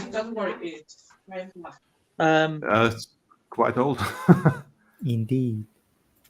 It's way before. I'll just find it. I know the date. I haven't actually read this yet, so. Austrian, you remember this one? Hey, beer. Yeah, Pilsner. This is I love my two favorite Czech beers are Pilsner and Budweiser. Is it Czechoslovakia? Czech, not Slovakia. From 1993, already no. No. It was the most peaceful separation in history, I think. So you guys metal detecting or no? Beer detecting. We are not allowed to go metal detecting here in the area where I'm living because the area where I'm living was there were major clashes between the Allies and the Nazi army during the Second World War. So whenever you start digging here, you're digging out things you should better not dig out. And this is the reason why we are allowed to go metal detecting, but we are not allowed to dig anything out of the ground. Cash and coins. Why are you metal detecting them? Yeah, it doesn't make any sense to do it. Yeah, and friends of mine, they illegally went metal detecting in the woods here, and they, I think, literally after 15 minutes, they found 5 hand grenades and had to call the police. And the first question was, "How the hell did you find them?" And they said, "Oh, just accidentally." They said, "Okay, go before we ask any questions." And Cash and Coin said. He said, thank you very much for your kind words. He said, I always enjoy your commentary. It's an interesting and different perspective for us here. And this is something, I'm so happy that there are people who are actually appreciating my comments because I'm asking a lot of questions. And in a lot of cases, I mean, it's simply just because I don't understand it. Yeah. And a lot of people feel offended. Yeah. So, for example, one time on a big channel, I asked a question. I said, "How can this coin be numismatic? It's just 100 years old." And he was so offended because obviously this is like a holy grail coin in the US, and I didn't know. Yeah, because I mean, I love US coins, but I'm not an expert in it, and I didn't know this coin, and I thought it's not even 100 years. How can this have a numismatic value? And he felt so offended, yeah. And I said, "Look, sorry, this was not to offend you. Sorry, this was not negative or anything. It was just a question because I didn't understand." So I'm here in the community to learn, and if I ask such questions, it's not to tell somebody that his coins are shit. It's really because I don't understand it and I want to know it. And of course I have a different perspective because the market here and what we consider numismatic and what not and so on is completely different. So this is why I like to exchange with people. I think Transient Stacker is loaded now. Thank you so much, my friend, for tuning in. If you don't know Transient Stackers, if you don't know his Instagram channel, please go and check out his Instagram channel. He's always sharing pictures from he's traveling the whole US, and he's always showing coins in combination with landscape and so on. I love his Instagram channel. It's really an awesome Instagram channel. Check it out. I certainly will. That coin I was talking about is the dates are between 50 and 30 BC. BC, okay. Yeah, before coins. Before coins. Before coins. I have some from Hellenic state when Egypt and Syria used to be Hellenic Greek states, for example. Polentic. Stamos, if you can help me. Yeah. No. The Talmay and the Poletti, Oh wow. the Aten owl. Ah, there it is. The Afen Look at coin. Yeah. Yeah. That's the symbolic owl. But with those, I'm super afraid because there are so many good replicas. Yes. Well, I'm still not sure because it's in such a great condition. So I'm 100% sure that this is a fake. I tested it. It is silver. It is. I did a gravity test, so it is definitely silver. But I'm not sure if this is. I need to talk to an expert. I'm not expert enough to be This able is to MS70. Yeah, it's MS70. It's in mint condition, uncirculated. UN detail. Never been handled. UNC detail. It's never been held by human hands. I mean, still, it's silver, and for the price I paid, I think it's. But to be honest, I think actually that it's a fake. Tetradrachma is for the Drachma. Yeah. Uh-huh. Is it a drachma? You sure it's a drachma? I think that's probably. What's it called? Give me a second. Check Find real out. quick. Aristo. Paracalo. Let me have a look. So I got my Bible here. The Bible. There it is. The real Bible. Yeah, it's called the Coin Bible. That's what I call it. Anyway, what's really having three other amazing Europeans here on the panel. What's really a pity is the dying of the EU stackers. I mean, I really put a lot of efforts into bringing the European community together, and it seems like, at least Silver 47 is always joining the live streams, and I'm frequently in contact with him, and we call each other frequently, and so on. But the rest somehow disappeared. What's really great is I had a chat with Carsten Hunt Silver last week, and he actually works in China at the moment. Oh wow! He was a friend. So, pardon? I'm joking. Continue. Sorry. What was that? I said I thought he was a friend. So he will be back in I think end of next year, and he said he will definitely continue with his channel, but he doesn't want to upload any content from China, which is understandable. So Dachi?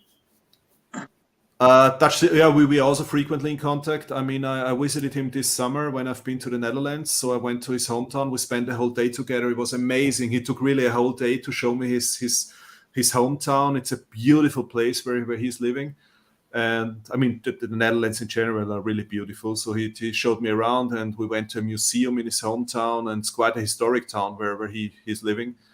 And he's doing well, but he had a lot of health issues the last years, so he now recovered. But he said he's following some channels, and he's watching videos, and he's very active on Instagram.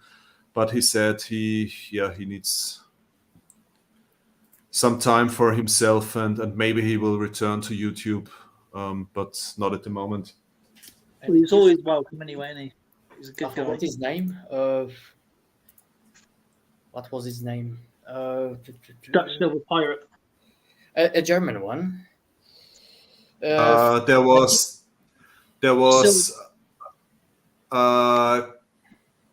Is it CR62.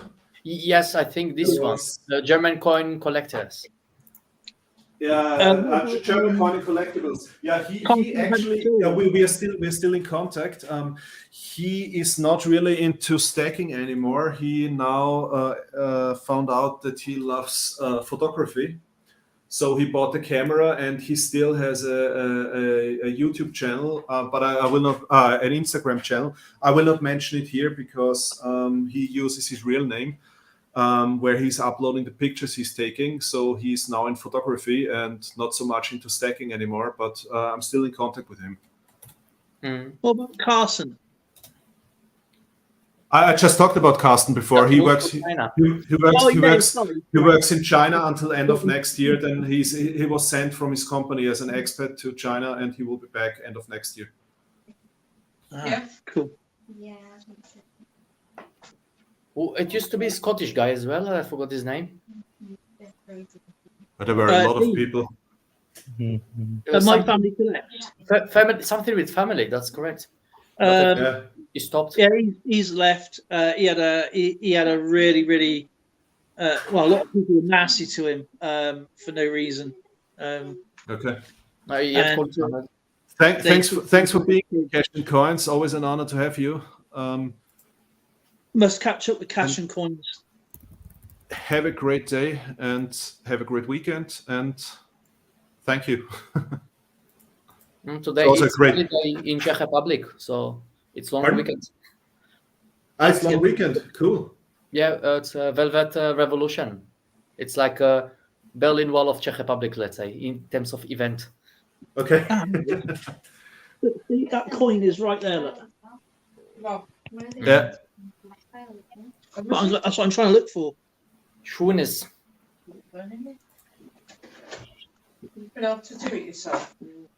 How good is your German? Ran, how good is your German? Ich habe gelernt, aber ich verstehe nicht. Lamos. Tell me. Is it a track Daken or something like that?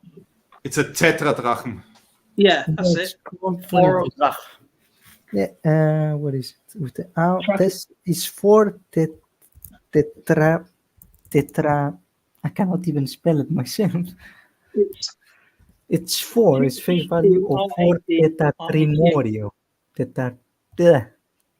Can't spell it. Yeah, but you don't expect anyone to be able to write this down, right?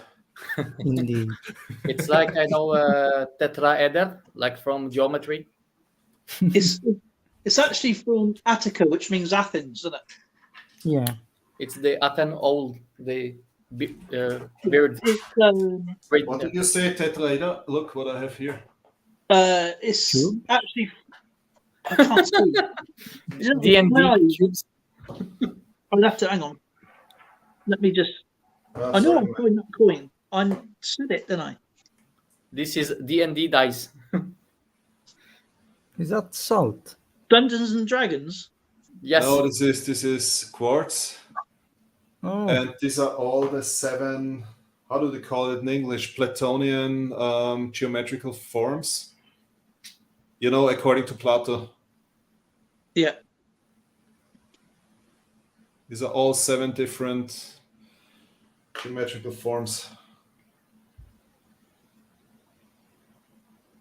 Guess where I bought this? In Greece. Amos, are you from, I don't remember, from the islands or from the mainland? No, islands. We talked in Discord long time ago now. He's from Atlantis. Yeah. How it called? Rhodos. Yeah, the head. The Hospitaller Knight. Saint John. Yeah, the Knights. Yeah. Based there. Yeah. It was after move to Malta. Before the Ottoman did troubles. Yeah. Austrian Stacker. On the obverse side of the coin. What Can you coin? just show me that one with the owl again, please? Because I think that's Athenia. It's all of Minerva. Yeah. Athena's should be on the obverse. Let's give Coin Worlds or Collecting Worlds a history lesson. So Yeah, got it. you just need to wait 10 minutes until my camera focuses. No, Okay, so you've got this sprig and the crescent up beyond the owl. Obviously, I don't know what. Obviously, Stamos will tell you what the owl means. I have to research that. Or leaves. It's all of Minerva. Okay. But to me, that coin, from my research, is between 459 to 449 BC. So you think it's not a fake? I don't think it's a fake. Wow. Who knows? The weight of the coin, obviously, don't forget they're hammered, so the weight's going to be a bit. Yeah, tell me the weight. I will. Where is my scale? So. Okay, let me just get my. So I just need to change it to grams because I don't think that they had troy ounces back then. So grams. Yeah, I guess so. But anyway, whoever was first, spectacular was before. It should be around about. Let's just give it a bookmark of 16.43 grams. Oh, that's close. And the diameter is 22 millimeters. Wait a second. I mean, it's heavily tarnished, so this 0 point something gram sounds reasonable. How much did you say? Yeah, it's something like 2 pounds. How much millimeters? Yeah. 22. Sorry. Holy crap! This could really be. I think that's a real coin. You've got. If it's real, it's like a lottery. The condition. You got around about $1,000 coin. No way! You want to know what I paid for it? There's quite a few things on there. It's something I poured for you, isn't it? Really. Pardon? I poured it in really out of silver. Honest. No, I'm joking. But it looks good. No, it's 20. It's exactly 22. So yeah, 22 millimeters. So and the weight also looks reasonable. 16.43 on this particular coin, but don't forget they were hammered, so you might get some kind of wear and tear. Silver tarnishes, so this means additional weight. Yeah. That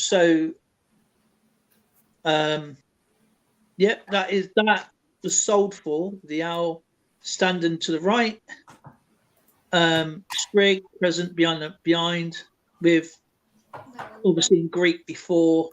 I don't know what the Greek meaning here, but to me it looks like, I'm not being rude, Stamos, AOE.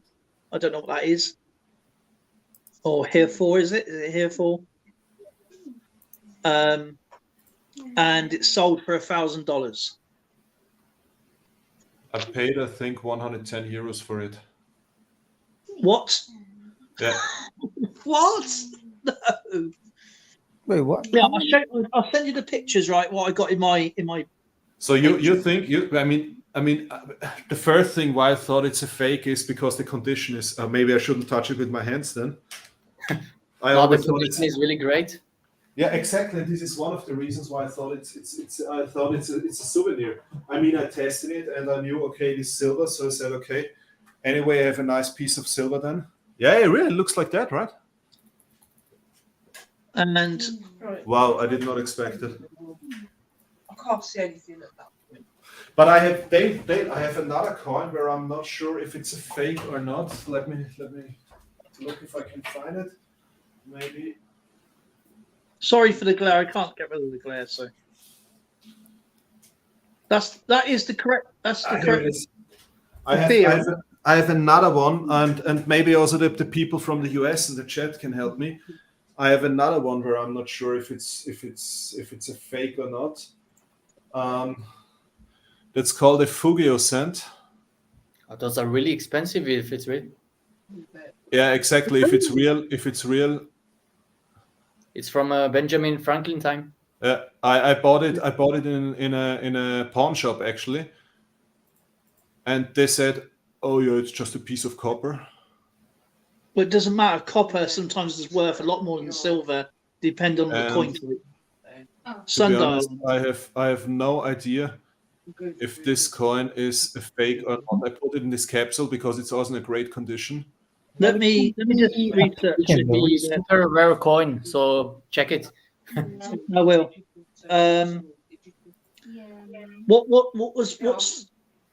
What's the year on it? Is there a year on it? Oh, 1787. Okay. 1787. So maybe one of the people from the US can tell me whether this is. Are you going? And how much is the coin in value? In what is the denomination of the coin? It should be one of the rarest USA coin. It should be one of the rarest. So I'm pretty sure it might be replica because it's super rare coin. This one. Yeah, but it's worth what I didn't understand. Sorry, what's inside there? It's 1 cent. Well, oh, 1 cent. Oh wow. It's called either Fugio cent, or it's called Franklin cent, or you also find it under Mind Your Business cent. You find it under all these terms. So it's the Fugio cent. This comes from Tempus Fugit. Time goes by. Hence why you got the calendar. So because it's one of the first USA coins that were minted. Yeah, and I put it in the capsule because I have no idea. I mean, it's copper. I also tested this one. It's copper, so this is okay. Because I saw a lot of fakes, and all the fakes have somewhere a replica or copy or something written on it. But it doesn't. Do you want to test the weight of your coin? Pardon?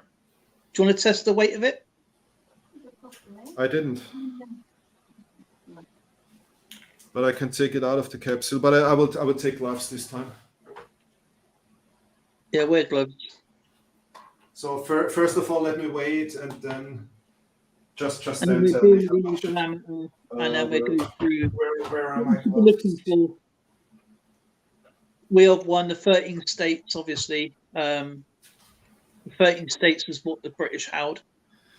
Because I found it in a pawn shop, and they told me that they got the coin collection. I mean, I bought 7 or 8 coins there, and they said that they bought a whole coin collection of a person who died, and the people who inherited his coin collection obviously didn't have any idea what it is and did not care about it. So the weight is 10.98. 10.98. Oh, the mass is only 10.2 grams. Then it's too heavy, right? Yeah. Diameter, do you have your ruler there? I have. Oops. Again, Austrian, I don't want to be offending, but this is one of the most rarest coin in USA, so it's probably replica.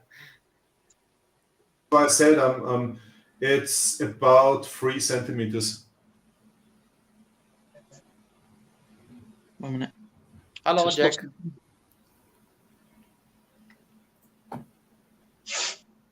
Hey, Jack Gelman, how are you doing?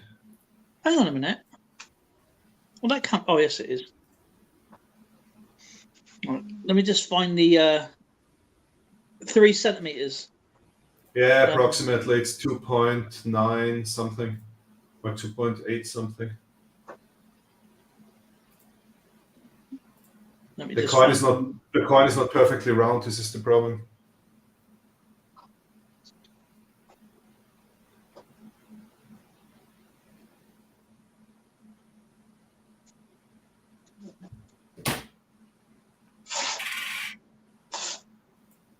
So you said the weight is 10 points.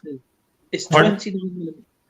Yeah, this would fit. As said, it's 29 approximately. So it's just the weight. Mind you, the weight could be added like dust or something like that, or because you're talking grams, aren't you? So yeah, I mean it's 0 point. It's half a gram difference, I think. So the diameter would fit. The weight doesn't fit. I mean, I tested it. It's copper. It's really copper, so the material is okay. The year is 1787. Yeah. And in the center, let's have a look at the pictures. The best way of doing it, looking for a fake, and obviously this is why I don't look. I mean, I do fakes now and then. Yeah. Is by counting every ray of the sun, the length of the sundial, the point of the sundial, the kind of font it's being used, and round the Fugo Mint, where the beads around, the way the rings are, because there's going to be a discrepancy between a real one and a fake one, with obviously when you make something like that, and there's so little of them. But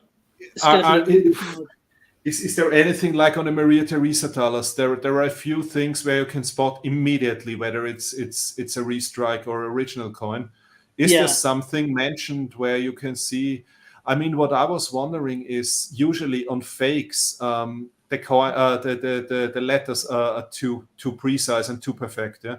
Yeah. And I was wondering, because you can see that the letters they're far from being perfect. Yeah, how they are aligned and so on. Or even the sun to the sundial, it's the edge of the edge. I mean, if you get a ruler and go on the edge of the sun to the sundial, it's not. That's where another knockoff gets wrong. They can go. It's not actually on the tip. So if you get your sun down to the sundial and do that, it's not actually on the edge of the sundial. It's like more or less to the top. What? So if you put the edge of the sun to the sundial, do it that way. Yeah. And you just. So it's not. So what should I measure now? Just not measured. Just put a straight edge on the, like that. Like that? I can't see. You do. Oh, sorry. Does that look like it's? Let's see what the first point of call is. Go all the way down. Huh? And where's that edge hitting? What edge? Let me just get a straight edge. I don't have my ruler with me, so I'm gonna have to improvise. I don't really know what I'm doing right now. Sorry. When you're offline, I'll go through it with you. So. Okay. No. Sorry. Really, it's maybe. Do you know what? Language barrier, but I don't know what I should look at now. Okay. Because someone's going to mess up somewhere, okay, and obviously what I'm looking at is a genuine one. Okay, let's have a look at the fonts down where it says "Mind your." Is it business? I think it keeps flashing. Business, yeah. I'm showing it now. Okay, is the dot over the I? Is there a dot over the I? Yeah, where it says "Mind," it's got like a little dot. Is it sticking over the I? Like that?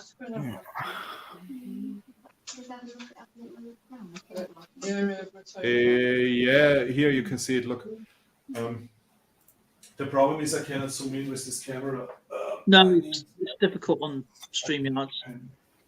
Because this is what I sort of do. I sort of play and spot the difference with a fake coin to a real coin.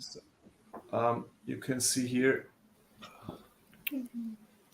You can see here there is a dot over the I. Okay. Okay.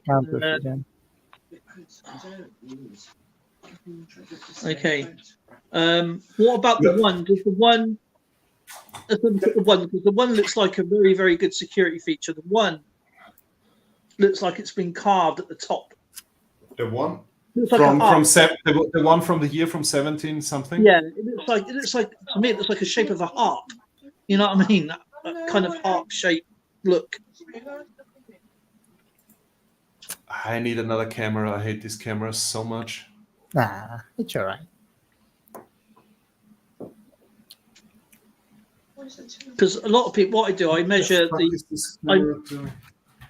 it's not going to show you on here, but I measure the tip to the 1 to the 7 is what I do, and then the tip to the 7 to the 8, and then the 8 to the top of the 7, and then over to the I believe the flowers, the daisies, whatever you want to call them. Obviously I'm not a florist, so I ain't got a clue anything about flowers. So what does the 1 look like to you? Does it look like blob of 1, I guess? Looks like a harp shape, you know, that kind of. Yeah. because you know these little things are quite hard to replicate if you think about it. Oh, I know why. Do you know what? I think yours is not real. Straight off, you got beads on the top of your rim.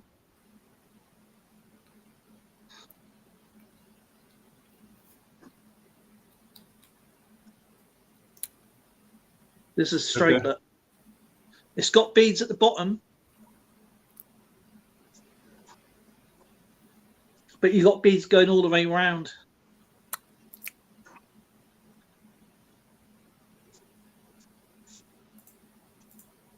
So the bead's gone now. Look. Yeah, but can it be that the coin on this picture is just heavily worn? Possible, but I mean, it looks like that is got a lip on it to the image. How about the reverse? It's got really thick beads on the reverse here. Yeah, but if you have a look, I mean, here it's different than at the top. It's just like dots, and here. Look at the side. They're touching. Yeah, you're right. You're right. You're right. I see it. Yeah, I said, I don't know, and I ask a guy in a coin shop, and he said, "Look, cannot help you." I said it's a beautiful coin anyway, but I cannot help. I cannot tell you whether it's. You never know, though, do you? You never know. I mean, but I tell you what, that Greek coin looks very real. Yeah, this would be great if it is. Yeah, that was what. Then I will sell it to Stamos Gamers. Stamos left us. Oh, There you go. Let's see. no, actually, he's back. I just didn't see him. So, I will sell it to Stamos for 45,000 euros. Was that all? I was going to offer you 50,000, but too late now. Sorry. Inflation. Yeah. I wasn't even thought of to be selling that coin. I'm upset now. No, thank you for your support, Dale. I mean, it's. I will. Someone. Yeah. Oh, Siren is in the chat. Hello, Siren. How are you doing? Hi, Siren. Siren. Jack Goldman. What tea are you drinking, Dale? This is actually coffee, isn't it? Coffee? Jesus, it's No 12. tea. I ain't got a clue. It's the brown stuff anyway, you know. Maybe stout? It's tea, is it? Coffee is a great idea, Dale. I will be back in 2 seconds. I will grab a coffee and. There's one. Are you sure it's not stout? I'm not sure. I'm not sure if I can leave you alone for 2 seconds. So please don't mess up my channel. So not that YouTube takes off. Not that YouTube blocks my channel when I'm back in 2 seconds. But I'll be back in a second. Yeah. Okay, what would Arnie do? You wouldn't leave him alone. No, did you notice he has a new logo? 3K. Yeah, Well, 3K. He's doing really well for himself. Green I mean, lap. so pleased for him though, because I remember when he first started out, and he got I can't remember. I think he got to something like 700, 700, and he was purged big time. Then it got to a certain amount again, and the next day he got purged again. I mean, it was like 60 odd subscribers. I think it was like 20 odd the first time and 60 another. Let's play up, men, says Michael. Good idea. But yeah, it's hard for because it does put you off, you know, when you're trying to build something and learn and create something, you know, that you enjoy, and people are coming in just doing the sub for sub thing. It's not working, you know. Oh, it's like, I don't know, teenagers. Like, what is sub to sub thing? If you're good, I will sub you. If you're not, I have no reason to follow. Yeah. I mean, I enjoy what I do. I have a laugh, and I'm here to enjoy myself and learn exactly the same as everybody else. And Ericsson, thank you very much for stopping by. Right. Have a great weekend. Whatever ran Tommy, I don't think is true about you. Okay. What I had a problem with, for example, Dale and Numismaniac, that it was very late for me. When now it's weekend, it's long weekend for me, but before you always stream like 10, 11, and I'm sometimes taking stuff to sleep, like I do it with Skipper because obviously in his time it's like in the afternoon. So it's late here, and obviously it's later for you guys because you're like an hour ahead for me from where I am. Chinese dragon. Yeah. Do you know every time I see that dragon, it freaks me out. out. Like George, sent to George, he calls it the vomiting dragon. But no, I think that's probably the worst design of a dragon con. I fell off my chair when he said the vomiting dragon. The vomit. It doesn't look right, does it? Another Elizabeth. Beautiful. Guys, what can I? Is it a StreamYard issue? Because I'm using the same webcam for everything, and I just have these issues when I have live streams. It's down to StreamYard as well. They don't focus very well. $2. Yeah, that's the old black tuning. Well, it's more like by the way, I sent a very nice Austrian Christmas gift to Canada. I hope Numismaniac gets it next week.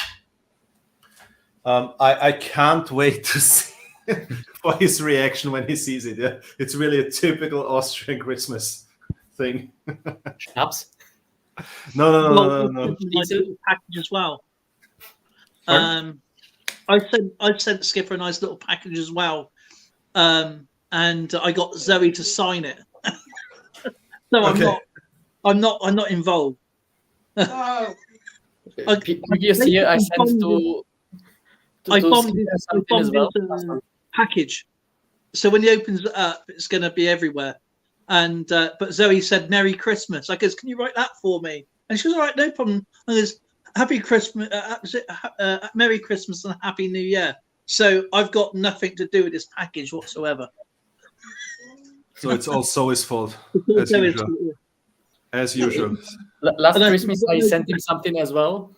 But the issue, if I know he would do video and picture, I would send him something more, aesthetic and nice. I didn't know he would do video. Yeah, we got one more for Austrian Stacker, haven't we? Yeah. Why do you send me so much stuff, Dale? Dale, I'm also your friend if you don't send me anything. Look, this is from all of us. So, and I forgot to put one more thing in you, which you won on my channel ages ago, actually. I've got Ron Z, Sandman, EAC. Sorry, I already sued you. Yeah, that's already a law case. So it's in there, and I goes, yeah, this is from May. I forgot. I don't even know what's inside. Do you know what? I get these coins. Oh yeah, I don't even know what that is. Anyway, that's coming to you. Plus, we got something that. Dale, when you get tasks from Zoe, like bring out the trash or clean something or whatever, repair the car or whatever, does it take the same amount of time before you do it, or? Yeah, I'll go in a minute. I'm not saying a word. But that minute can be when my body gets up and says, "Okay, I'm going to do it now." But or I'll say, "Can't you do it?" And she's like, "Could." I goes, "Why are you asking me for then?" Myself, asking him to do anything. Well, she said it, so I didn't understand it. What did you? So asking me to do it is pointless. So I said, "Why do you ask me then?" Yeah, that's man versus female logic. Yeah. It's very easy. It's very easy. So why do you ask me then? Yeah, I understand. It's like women's texting, right? Hi, you okay? Yeah. What you up to? Nothing. When you travelling down tomorrow, what time are you going to be at? 10 o'clock. 10 o'clock's never going to happen. Not women like getting ready. And so where are you? On the motorway. Which part of the motorway? This part. Be there in 10 minutes, even though we've got an hour left to go. Men's text.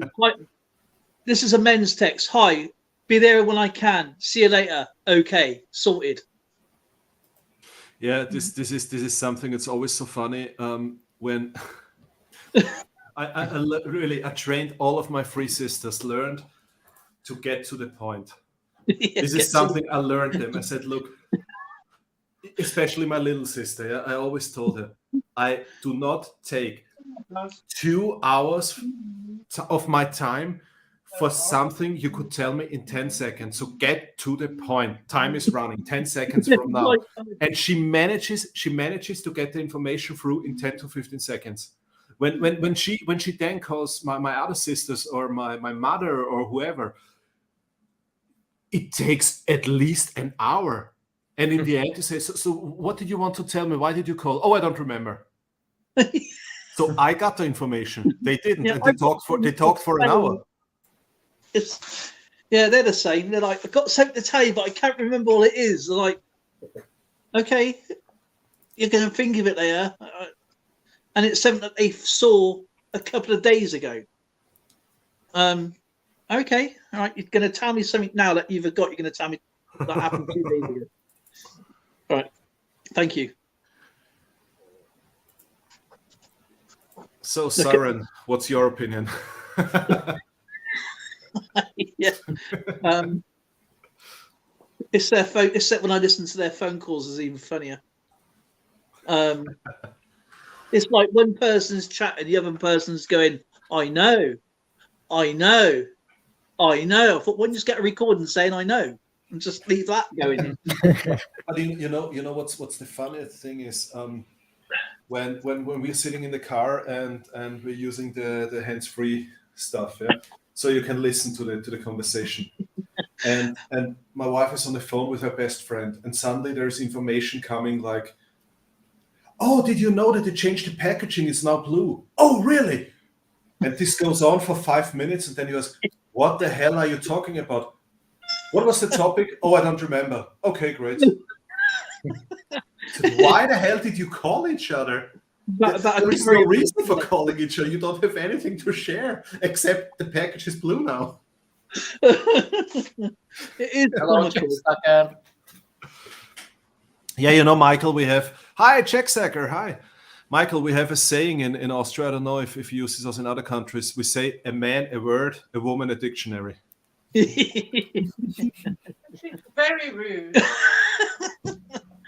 No, that's very true. Very true. Not true. We use the same language, but not the same vocabulary. It just makes me laugh, especially when he speaks to her friend Ange.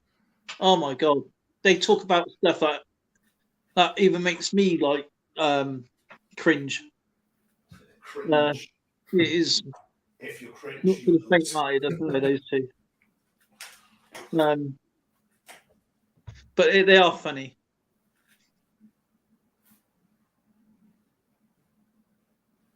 Yeah, woman I speaks. don't know. To be honest, I don't like the design of. I don't like the design of the dragon.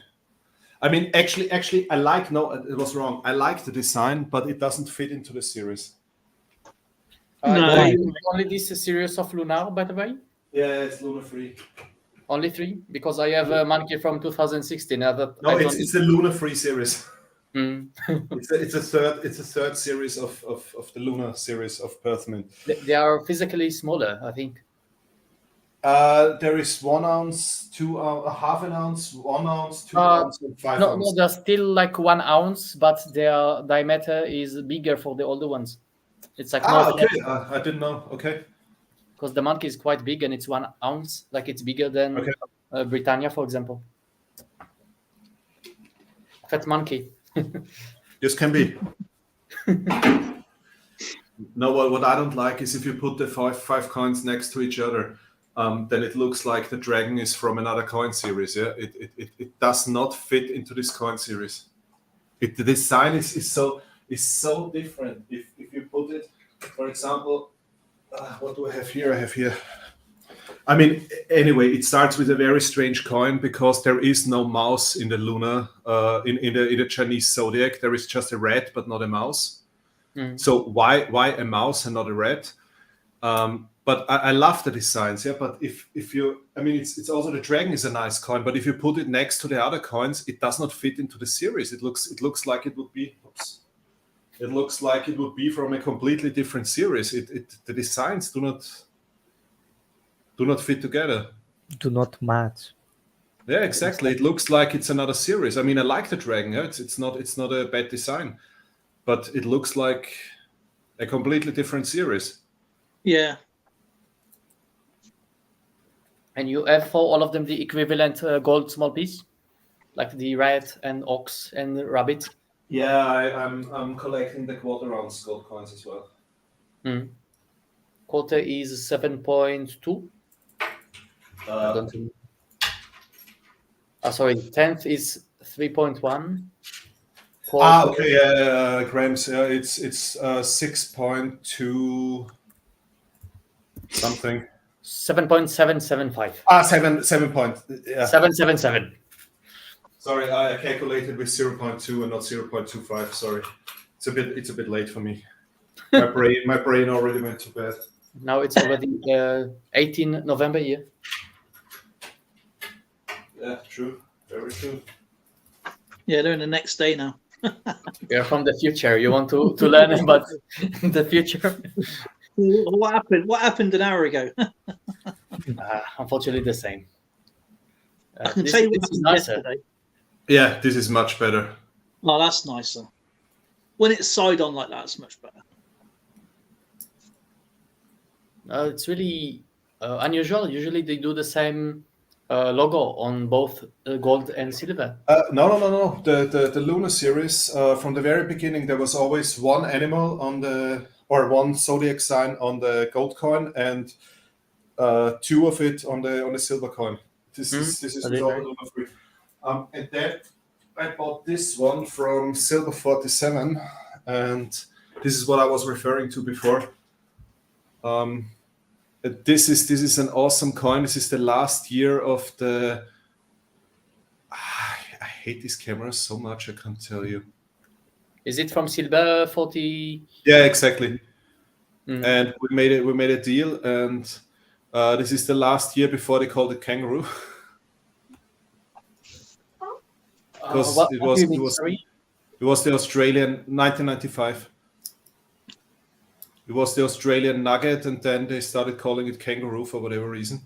And Silver 47 last year with nugget. Yeah, exactly.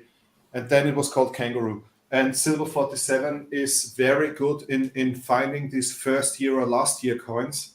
For example, I also made a deal with him, and I got a first year maple leaf from 1980, whatever it was. And he got I think 3 or 4 of these coins for spot. He told me. And he found this in a coin shop in Germany somewhere. And usually this coin goes for like 60 to 80 euros. So he's very good in finding these coins. It seems like Germany is the best place to buy coins. Depending. There are some regions, especially north of Germany. All these places where all the people from Singapore, Taiwan, wherever are traveling to Hamburg and this cities with big ports, Bremerhaven and so on. There they have amazing coin shops, because a lot of people are even exchanging coins. They're coming with collector coins from Singapore, from Malaysia, whatever, and then they're trading it for coins from Europe. So they have amazing coins there for good prices. Honestly, Czech Republic is not a destination to buy coins. It's very expensive, yeah. It is. I would say, the poorer the country is, people want to get more money from you. So So if you go Poland because it's less rich, or Hungary or Romania, they will ask for more money because they want to get, the economy is worse, so they will ask for more money. Yeah, it's also difficult. I mean, I learned this. I learned this when I've been to Hungary as an expat. When I worked there, it's the quantities they're importing are much lower than, for example, when you talk about expensive goods. The quantities they're importing are much lower than in other countries like Austria or Germany or France. And for example, if you take Hugo Boss, as a brand, for example. A Hugo Boss pullover in Vienna is much cheaper than in Budapest. Why is that? Because there are much higher quantities imported to Vienna, because much more people are buying this here in Vienna than in Budapest. And this is why it is cheaper in Vienna, because the imported quantities are much higher. And this is the same, for example, if you go to Abu Dhabi. It's crazy how cheap Rolex watches are there, because they're importing such high quantities, because literally everybody is buying this 40,000 euro watches there. It's much cheaper than in Vienna. This is crazy, yeah. These luxury goods there are like a commodity. It's. I just hope Hungary will stay in EU, that it will not, because it's the passport I'm using, not Czech one. That it will not vanish me. Yeah, right.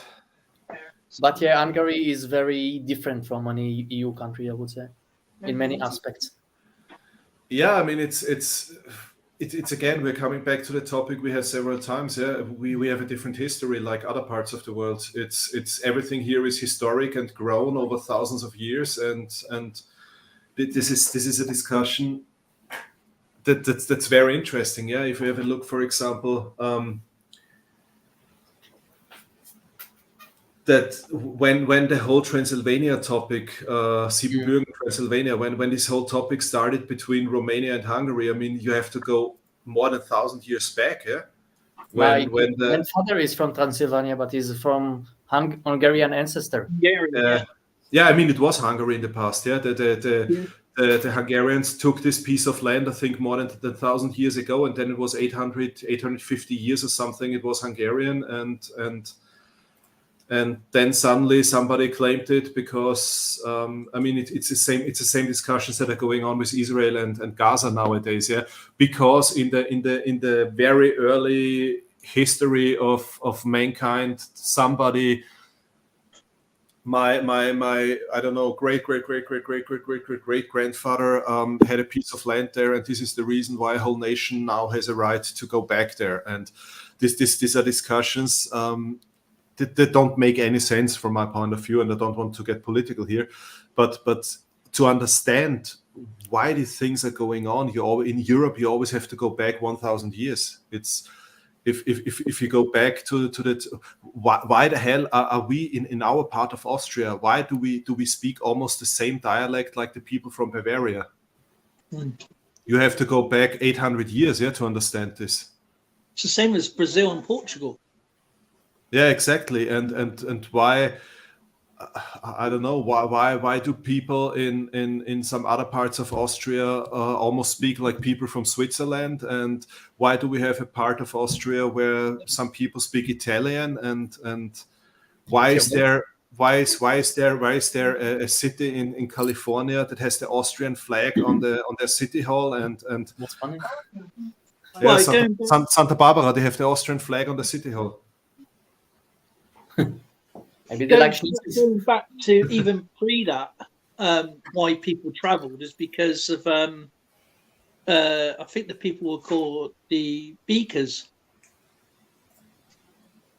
They would travel and show how people how to farm and make pots, and that's why they were called the beakers, I believe. This is Stone Age type era I'm talking about. So prehistory, prehistoric history. Time of the Celtic? No, way before then. Way before then. Because that was the Iron Age. So this is Stone Age. So you had like I can't remember what they're called now. What they're called Neanderthal. How'd you say it? Neanderthalians. You had the peaks, and then the travellers from Europe were called the Beakers, and this is before. I think this is what was the continent called? Pangeas, wasn't it? If I remember rightly. When it was connected, that's correct. Yeah, Pangeas. So they would travel, and there was a land that been discovered. I'm not sure when, and it's called Doggerland, which is obviously North Scotland, and that was the land bridge between Denmark, I think, Switzerland, or something like that, over to northern Scotland, down through the Shetlands, and then when people would travel, they were called the Beakers, and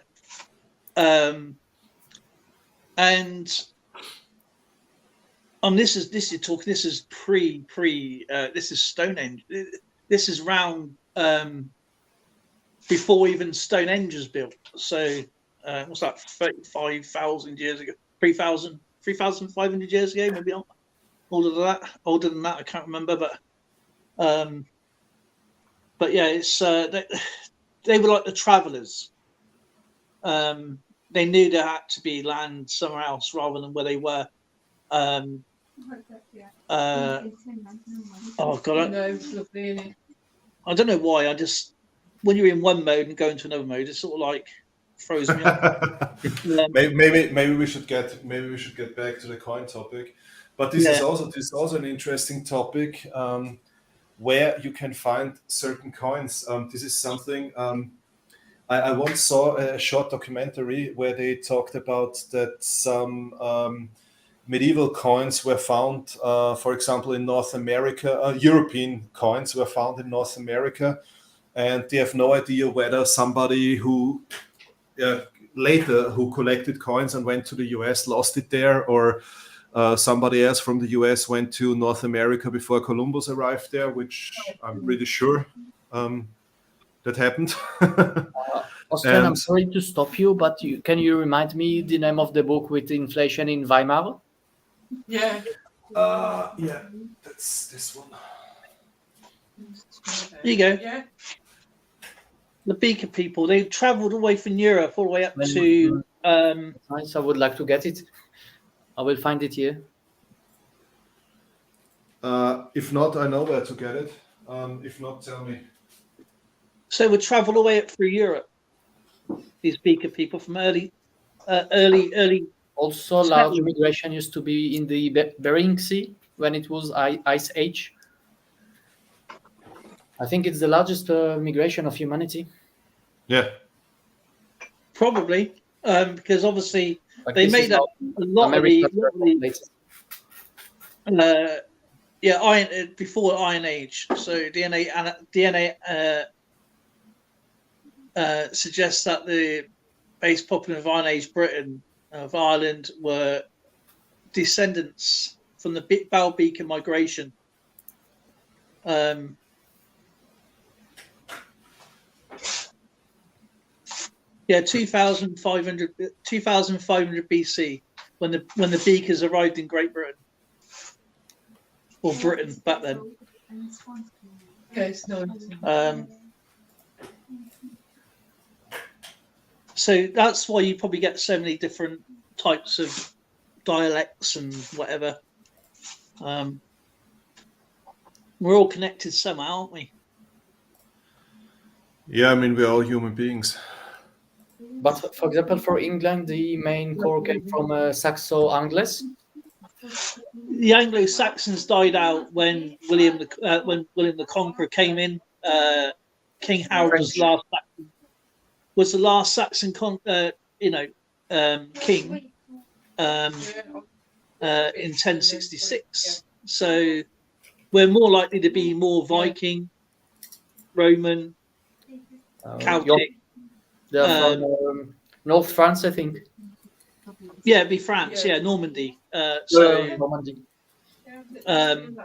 Because obviously Harold defeated the Vikings a couple of months prior to the Norman invasion. So, and then don't forget, before that, in 35 AD, we were conquered by the Romans, and the real English or the Welsh, when they was pushed up to the northern Welsh area, they couldn't get past up to what they would call, let's say, the Caledonians, which spilled over to Ireland. So that's why they speak like Gaelic. Which there are some islands in Scotland called Caledonia. Is it because of that? Yeah, so is the Irish. Yeah. So they spilled over to Ireland. There is New Caledonia, which is not French Polynesia, but Vanuatu or something like that. I don't know why that would be. Obviously, it may be a place. It could be a travelers from history. I know, it's a French colony in the Pacific. Yeah, I don't know. I mean, I don't know why these places have the same names as other countries. Yeah, right. You mean Northern Caledonia, right? Yes, French Caledonia. Yeah. Yes, exactly. We have one in our community, Caledonian Stacker. He lives there. Wow, that's crazy. Yeah, he's living on this island. We're frequently sending stuff back and forth. That's really nice. That's why you get so many coins, like Sanskrit coins, and because a lot of it, back in the Roman times, when they were going around conquering Europe, you end up with different types of kings or Sanskrit kings that you might have had one group of soldiers being moved to another group of soldiers, another garrison to another garrison, whatever. And I just would like to stay for 1 second with this topic, with the overseas territories and islands that belong to the European Union. A lot of people don't know that on the banknotes, on the Euro banknotes, you have, this is well known. Yeah, these are the member states. I don't know why some countries that are obviously not part of the Eurozone are on there. But what you have here is, and this is what a lot of people don't know, you have all the overseas territories and all the islands that belong to the European Union also displayed here. Well, yeah. French Guiana, yeah. Yeah, exactly. Yeah. Well, it's mainly French and Netherlands islands. And yeah, exactly. And some people may not know, is also the Republic of Ireland is also a European country, but Northern Ireland, Scotland, yeah, exactly, and England makes up the UK. Yeah. So it's quite weird, our address, because we can go. Obviously, my address, and I can put on there Great Britain, United Kingdom, which is two separate things. And Commonwealth and overseas territories, and I don't understand one small country's got so many titles to it. But they Austria. You're in a better position than Austria, yeah? Because remember what Austria once was, yeah? Mexico, I'm not talking about the Mexico, bad Brazil, basically most of Europe, down to Spain and Netherlands, and if for a long time it was even called the Austrian Netherlands, and so on and so on and so on. Yeah? And have a look what Austria is now. Yeah, we have not even been able to keep South Tyrol. Well, for now, that's down to the lands were given back, weren't they? But regardless of history, that side of history, you can't keep blaming a nation for what happened back then for today's nation, if you know what I mean. It's not saying that you should forget, because human atrocities are terrible. Yeah. But we have this discussion. We have this discussion in Austria frequently, because Austria is one of the countries. that's responsible for the Second World War and all the atrocities happening during the Second World War, and we take over this responsibility. But this is a discussion I had 2 weeks ago. There was a memorial. Now, how to call it in English? When you are a remembrance ceremony at a place where once a small concentration camp of the Nazis was, and there was afterwards really a great discussion going on, and I said, look, we take over our responsibility. Yeah, we are maintaining these places. We are teaching at school. We do as much as we can that this will never ever happen again, so that the people do not forget. And this is the most important thing, that people do not forget. But, and this is a big but, yeah, nobody I know, because my grandmother already died and my grandfather died 20 or 30 years, 25 years ago. So these were the last people in my family who experienced this, yeah. And yeah. I think not too many people are still alive where you can say they did it. So yeah. It's our responsibility to make sure that this is not forgotten and to make sure we do anything possible to prevent this from happening again, yeah, which is basically do not let the people forget, yeah, teach the kids at school and remind the people and make sure that nobody forgets. But you cannot tell a country where basically nobody is alive anymore who really did this, yeah, that they're still guilty. And this is the difference. I see a responsibility in our history, but sorry, I do not feel guilty anymore because I was not even alive when all of this happened. Yeah, exactly. You can't be apologetic for the rest of your life. Exactly. And this is the thing. And I had a discussion with a representative of the Jewish community here in Vienna. I said, sorry, don't get me wrong. I'm a member of the committee of this place, of this memorial place. Yeah. So I'm doing as much as, because my grandfather was also imprisoned there. Yeah. I'm not Jewish, but my grandfather was also imprisoned there. So this is why I'm supporting this. But I will not apologize because I'm not guilty. I'm responsible because it's the history of my country. So I'm responsible for not letting the people forget and do anything I can that history doesn't repeat. But I am not guilty because I was not even alive.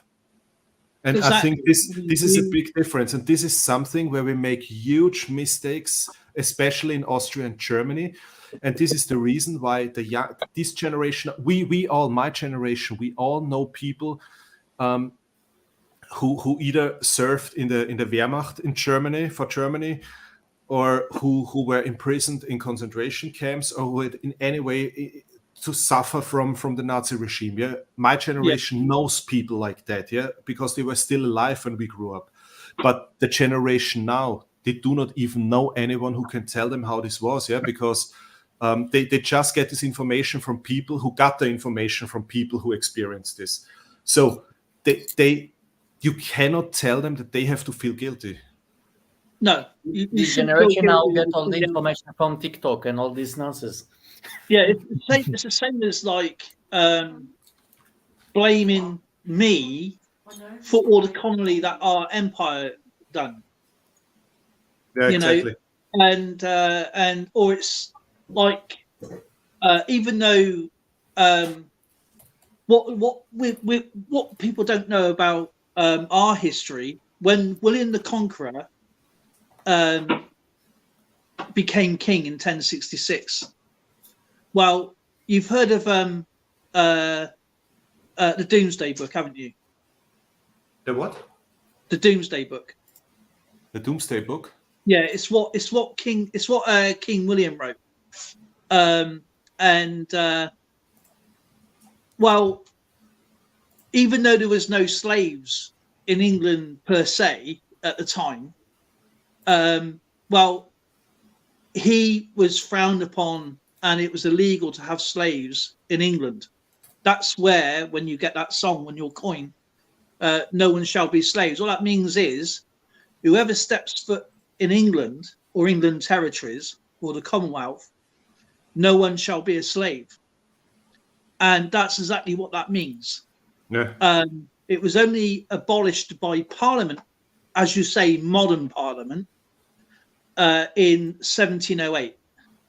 But if you read the Doomsday Book and King William's rules, of the land, because obviously you have to have rules of the land, it was literally against the law from the king to actually own a slave in 1066. But a lot of people think that it's from 1708 when we sent the ships over to the West Indies and all that. There was only 2 ships. But again, it's like someone come up to me, your country held slaves and all this. Well, what about the Egyptians? What about all the others way before us? Even Russia. Don't forget Africa. Don't forget Africa because because this was quite common. Yeah, it was. First of all, they sold them, and it's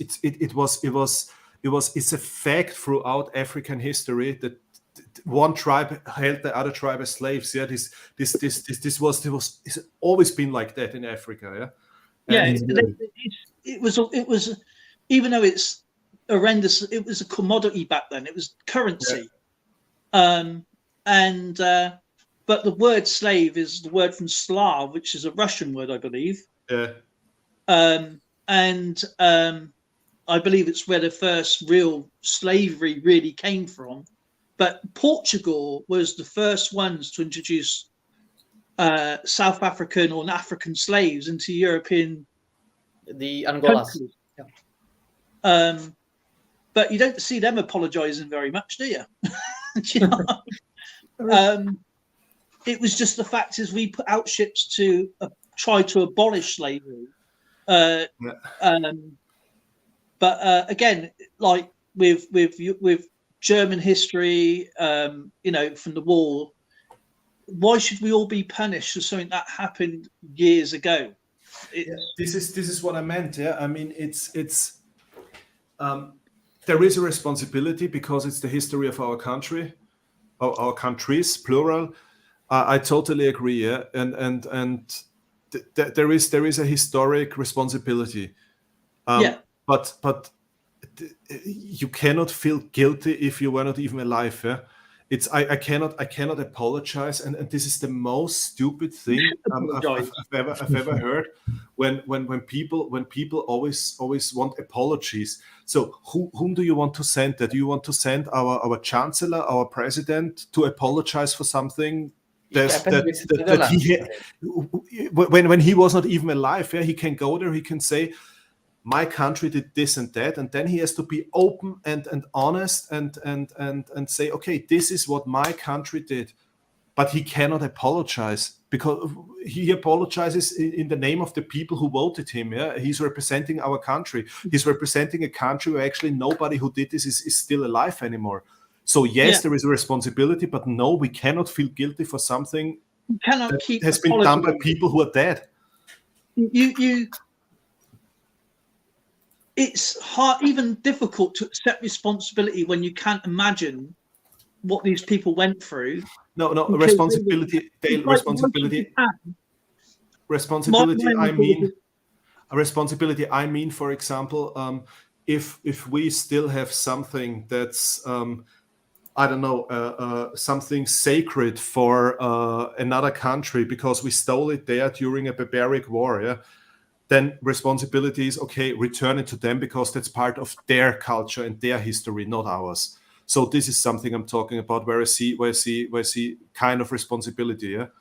But I think every country is responsibility for their own actions. Of course, yeah. But I mean, you also cannot. They were robbed. They were robbed by mainly the British. Who had the British Museum and everything else. Yeah, have a look. In Mesopotamia was robbed by the Germans. Egypt was robbed by the British and by. I mean, if you have a look, what's in Austrian museums, yeah, in Vienna. I mean, phew. If we would have to return all of this. Dale, do you know why the pyramids are in Egypt? Right now, you got those Romanians trying to sell old rubles. I don't know what he's talking about. Dale, do you know why the pyramids are in Egypt? But yeah, come on, take responsibility. Because the British Museum was too small. Those dodgy taxi drivers of yours. I mean, you go and conquer. What do you expect? You're gonna bring treasure back to the mainland? It's very human Yeah. to bring. Yeah, No, he's responsible for relics. Stamos, I did not mean that. I'm not a supporter of this return everything to the country of origin No, thing. don't. Because then you wouldn't have museums on this planet. Yeah. Yes, exactly. But what I'm talking about is, for example, there was a case with a I don't recall which country it was, but there was a crown that was like a sacred thing for this country. Wow, So yeah. India please and return it. Send it back to them. Yeah, this is what I'm Hungarian talking crown. about. It would be like the same like the Austrian imperial crown would be, I don't know, still in a museum in I don't know where in the US or somewhere. Then this is something I think this needs to be returned. Yeah, because this is so important for this country and for the history of this country. But this is what I'm talking about. Yeah, and it's like already part of the culture. yeah. Yeah, it's there is a lot of relics around the world that don't belong to a country for some reason or another. I mean, look at France, right? Yeah, in the Notre Dame cathedral, right? They got the is it the, oh no, you got the Spear of Destiny, haven't you? Yeah, it's in Austria. Yeah, it's in Austria. So the Spear of Destiny, would that belong to Italy, really? You mean the relic? Yeah, the relic, yeah. The Turin Shroud is in, I believe that's in the Vatican, isn't it? Now? What is that? The Turin Shroud, that was taken away as well, wasn't it? And that was by what are they called? Does it The Templars stole that. So from the Holy Land. they took it. There was a fire, wasn't there? I can't remember where the fire was. But the Knights Templar took the Turin Shroud and hid it. But and the Ark of the Covenant and stuff like that. But obviously, we know where the Turin Shroud is. The Turin Shroud. Sorry. Yeah, it's in Turin. With yeah. the blood. But they call it the Turin Shroud because it is in Turin, but it's not actually. It belongs to in Bethlehem, really. I believe, if I remember rightly. But they won't. The Vatican will not let or the Turin government won't let anybody do tests on it. But it was also in England for a long time. It was in England for years.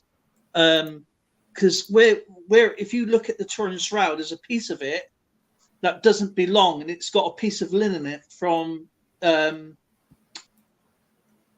1800s. Yeah. It's a bit of patchwork. It was actually patched up in the 1800s by some British seamstress or something. But it would be actual nice to do these real, proper, in-depth tests on these relics to see the authenticity of them. To see if that was the Spear of Destiny, was actually a proper spear that was poked into Jesus. Dale, did I tell you that my YouTube video where I showed the Spear of Destiny, that this was used by History Channel? Oh well. Oh yeah, I've seen the history channel of the Spear of Destiny. Yeah, in the credits, have a look at the credits. They're referring to my channel, to my video. That's not a joke. Oh really? Yeah, they sent me an email and asked me if they're allowed to use it. That's nice. That's fantastic. I will take a look at that. So your History Channel sponsored. That's how he's getting. No. I did not give me. Just put the name. That's how he got with his gold and silver. They're paying him in shekels. It's funny how Jesus is famous, but all the job was done by the 12 apostles. You know. Look, this is the video I was referring to. To be fair, though, it looks pretty big for a spearhead, though. No, it was just the inner part here is part of the spear, and all the things outside, and then they put this massive gold thing around it to stabilize it because it fell apart. So this was I think 3 or 4 times they had to work on it because it fell apart, and then this was what they ended up with. And so, and what we actually also have is, this is a nice and this thing here is one of the most famous, at least it's one of the oldest relics. It should be a part of the cross of Jesus. The wooden part, isn't it? And then somewhere here you can see so this is what they call the Holy Grail. Come on. The gate ball is third. Yeah, I don't know why it's loading so slowly now. StreamYard is really not a good tool for live streams. No, it's. I mean, it's good for what it is, but it's not very. It hasn't got like the zoom or. It's there is better ones like OBS uploads and stuff, but you only have a single person on there.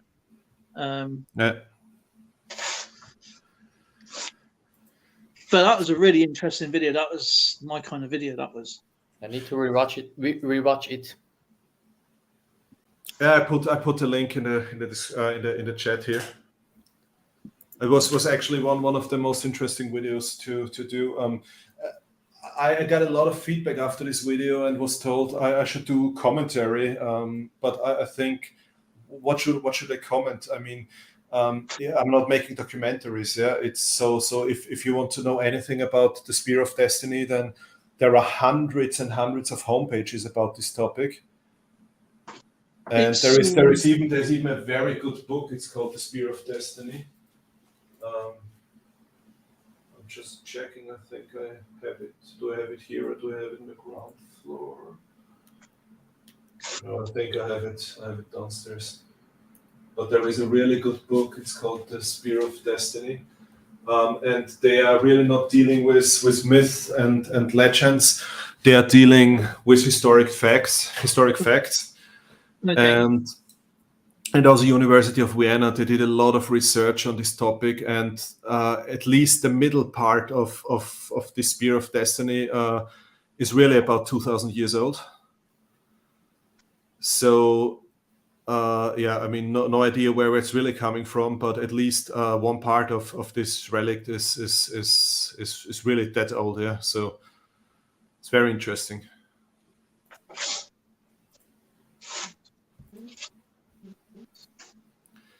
I'll have to check those books out because I love stuff like biblical relics and that sort of topic. You know, the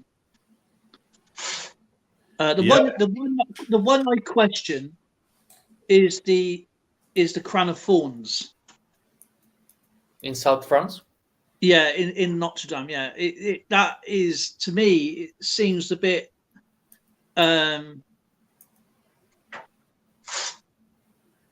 But Dale, which one are you referring to? Are you referring to the one that is in Paris or the one that is in Saint-Marie de la Mer? There are two. Oh, I didn't realize it was two. I thought the one in Paris was the original. But that seems pretty unlikely that they would have done DNA tests for blood residue and all that sort of stuff. Because, you know, it's not something that, you know, a plant or even anything that's, you know, or a bush or anything will have a lifespan. You know what I mean? That's what I'm getting at. And they said it's original Crown of Thorns, which so I that's probably, out of all the relics, biblical relics, is the one that's more questionable how authentic it is. I'm not trying to put, I love religious stuff when it comes to that kind of thing, with the biblical times, and when they go out looking for the ark and what is it, the Jericho, and when they found the ark on Arat and stuff like that, so it's really interesting to me. It's because it's nice to actually put religion into facts. But it's be nice if they'll actually let these proper scientists do a proper independent tests on these things. The Bible is very interesting, and in a lot of cases very historically and geographically accurate. No wonder, because it's stories about a region and places that did exist. And then what's mixed up is historical events with myth and religious myth and legends. Yeah.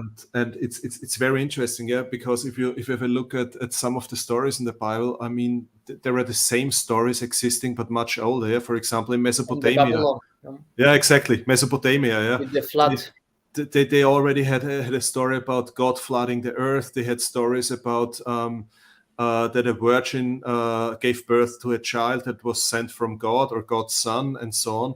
So all of these stories were existing before. Yeah. So it's and also if you have a look at how God is described, how his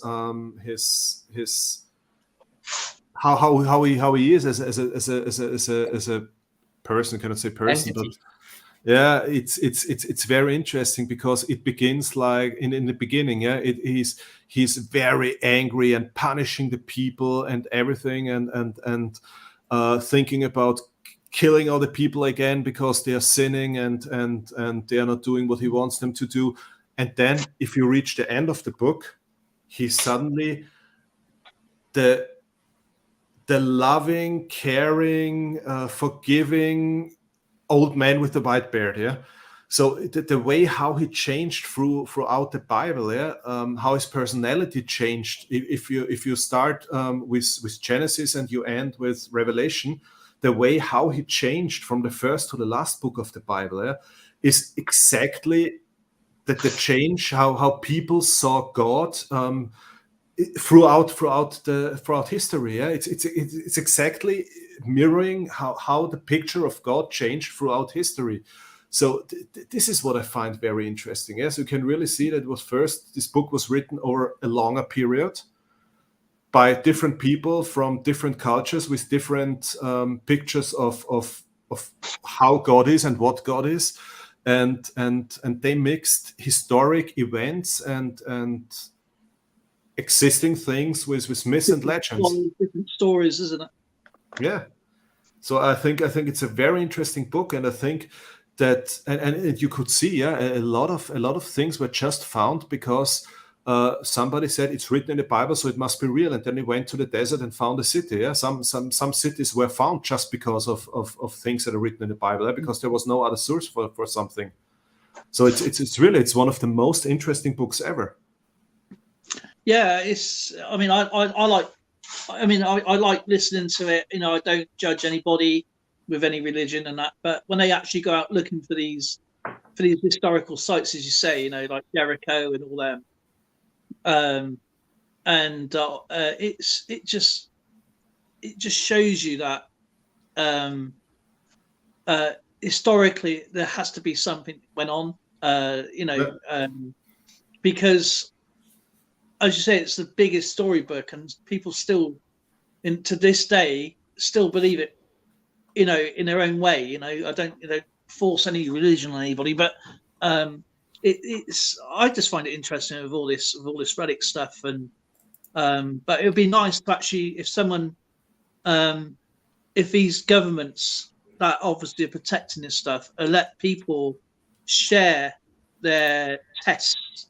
So then we can actually have a proper, transparent view and a proper book written from these events, rather than 67 different stories and takes and say, right, these are the scientists going in. They've all been chosen by the public, and we're going to do proper tests on these relics, from X-ray to DNA to carbon dating, without any destructural items on these relics, but which is possible. And they go, right, yes, this dates back. This is the DNA. This is the blood group, if they matched all the blood groups up or whatever. And say, no, this was the cross that was used at the same time as Jesus was crucified on, but it was not the correct cross. It was probably what they used next door, just to get some real evidence is what I'm after. Not evidence is, I was not saying it's true. It's, I believe in that stuff, but I don't. When it said, when I've heard a guy go, oh, this cross was around this time, but it's not the one. And then another person said another thing, another person said another thing about the same item. It's kind of, it just say, look, just get one result, please. That's all we need to know. Well, that's interesting. I took this picture in Tiberias in Israel. I was just searching for it. This was why I was so quiet. This is the oldest known, picture of the Ark of the Covenant. Wow. And you can see it had wheels. Wow. I'm not sure if you know this. It was obviously made of gold and wood. Yeah. And the reason why they thought people were getting zapped by the Ark of the Covenant is because gold creates friction. It's a galvanic element. It's if you touch it, current flows. Yeah, so it creates its own static. Exactly. So that's why it was carried by, obviously, transport on wheels or even carried. But that's why they obviously it's different thinking back then. But these people were really skilled carpenters and stonemasons and builders. I believe they had different technology, if not better technology than we did. Absolutely. Our buildings don't even last 20 years until something actually starts leaking. This was the first time when the Ark of the Covenant was. I mean, this is the oldest known display of the Ark of the Covenant, and you know what is the last one? Probably in Indiana Jones. No, actually, the last one you can find in Rome. There is next to the Colosseum. There is the, how is it called? The Arc de Triomphe. What's this in English? The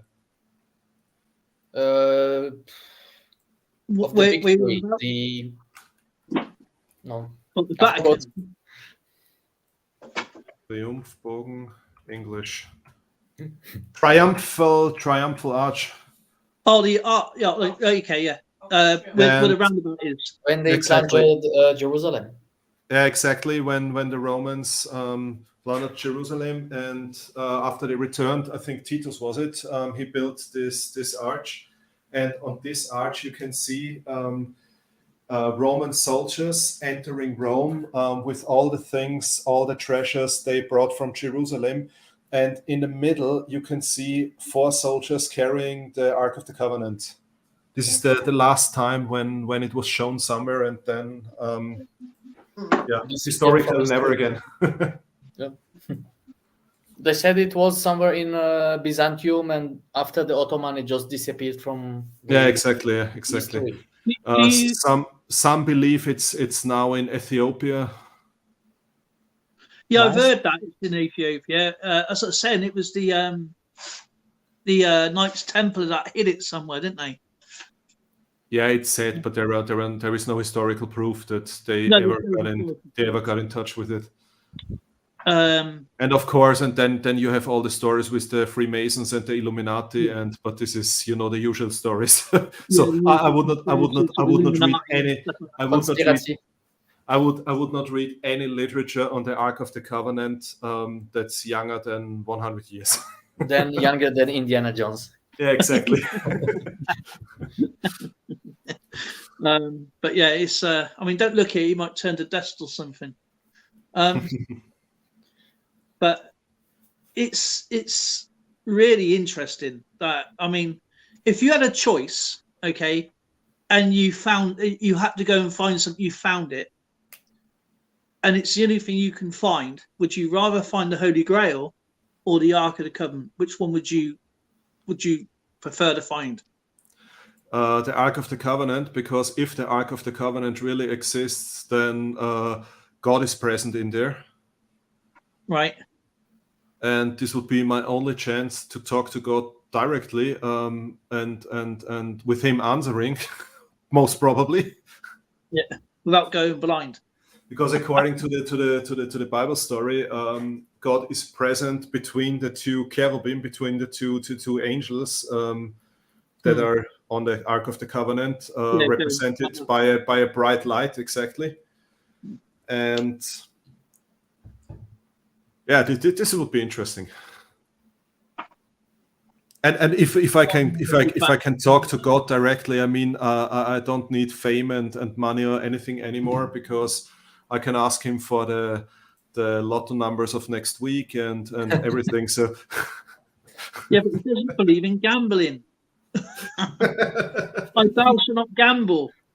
You don't get your mate to do it. Wow, how did we end up with this discussion? I don't Because know. history, isn't it? Slavery. It's because of your video of Spears. Yeah. Britney Spears, yeah. Britney Spears. No, but it's interesting because these coins also date back to then as well. So the history is just amazing. I enjoy history anyway. I love listening to their stories of their histories. You know, like with their histories of this type of topic, because you know, you even no matter which country you're from, you'll more or less get taught the same type of subject. Maybe more in depth in other countries and not so much less in depth in other countries. Yeah. But I just find it interesting that, you know, different cultures, you know, like with Ran and Stamos and you Austrians, and as I said, you're really, really intelligent, and I enjoy listening to you, you know, and Ran, and today, obviously, first time you see him today after all these years. Yeah, I also didn't see him before. Yeah. And, it's AI. Austrians intelligence. Yeah, exactly. MI6. But gentlemen, we are already on air for more than 3 hours. Yeah, it's 2 a.m. Monkey King Metal's got his job. I think if you want, you can stay backstage, but I think it's a good time to end the live stream. Yeah, I enjoyed that. I enjoyed. So if you want to stay, then we can continue a discussion.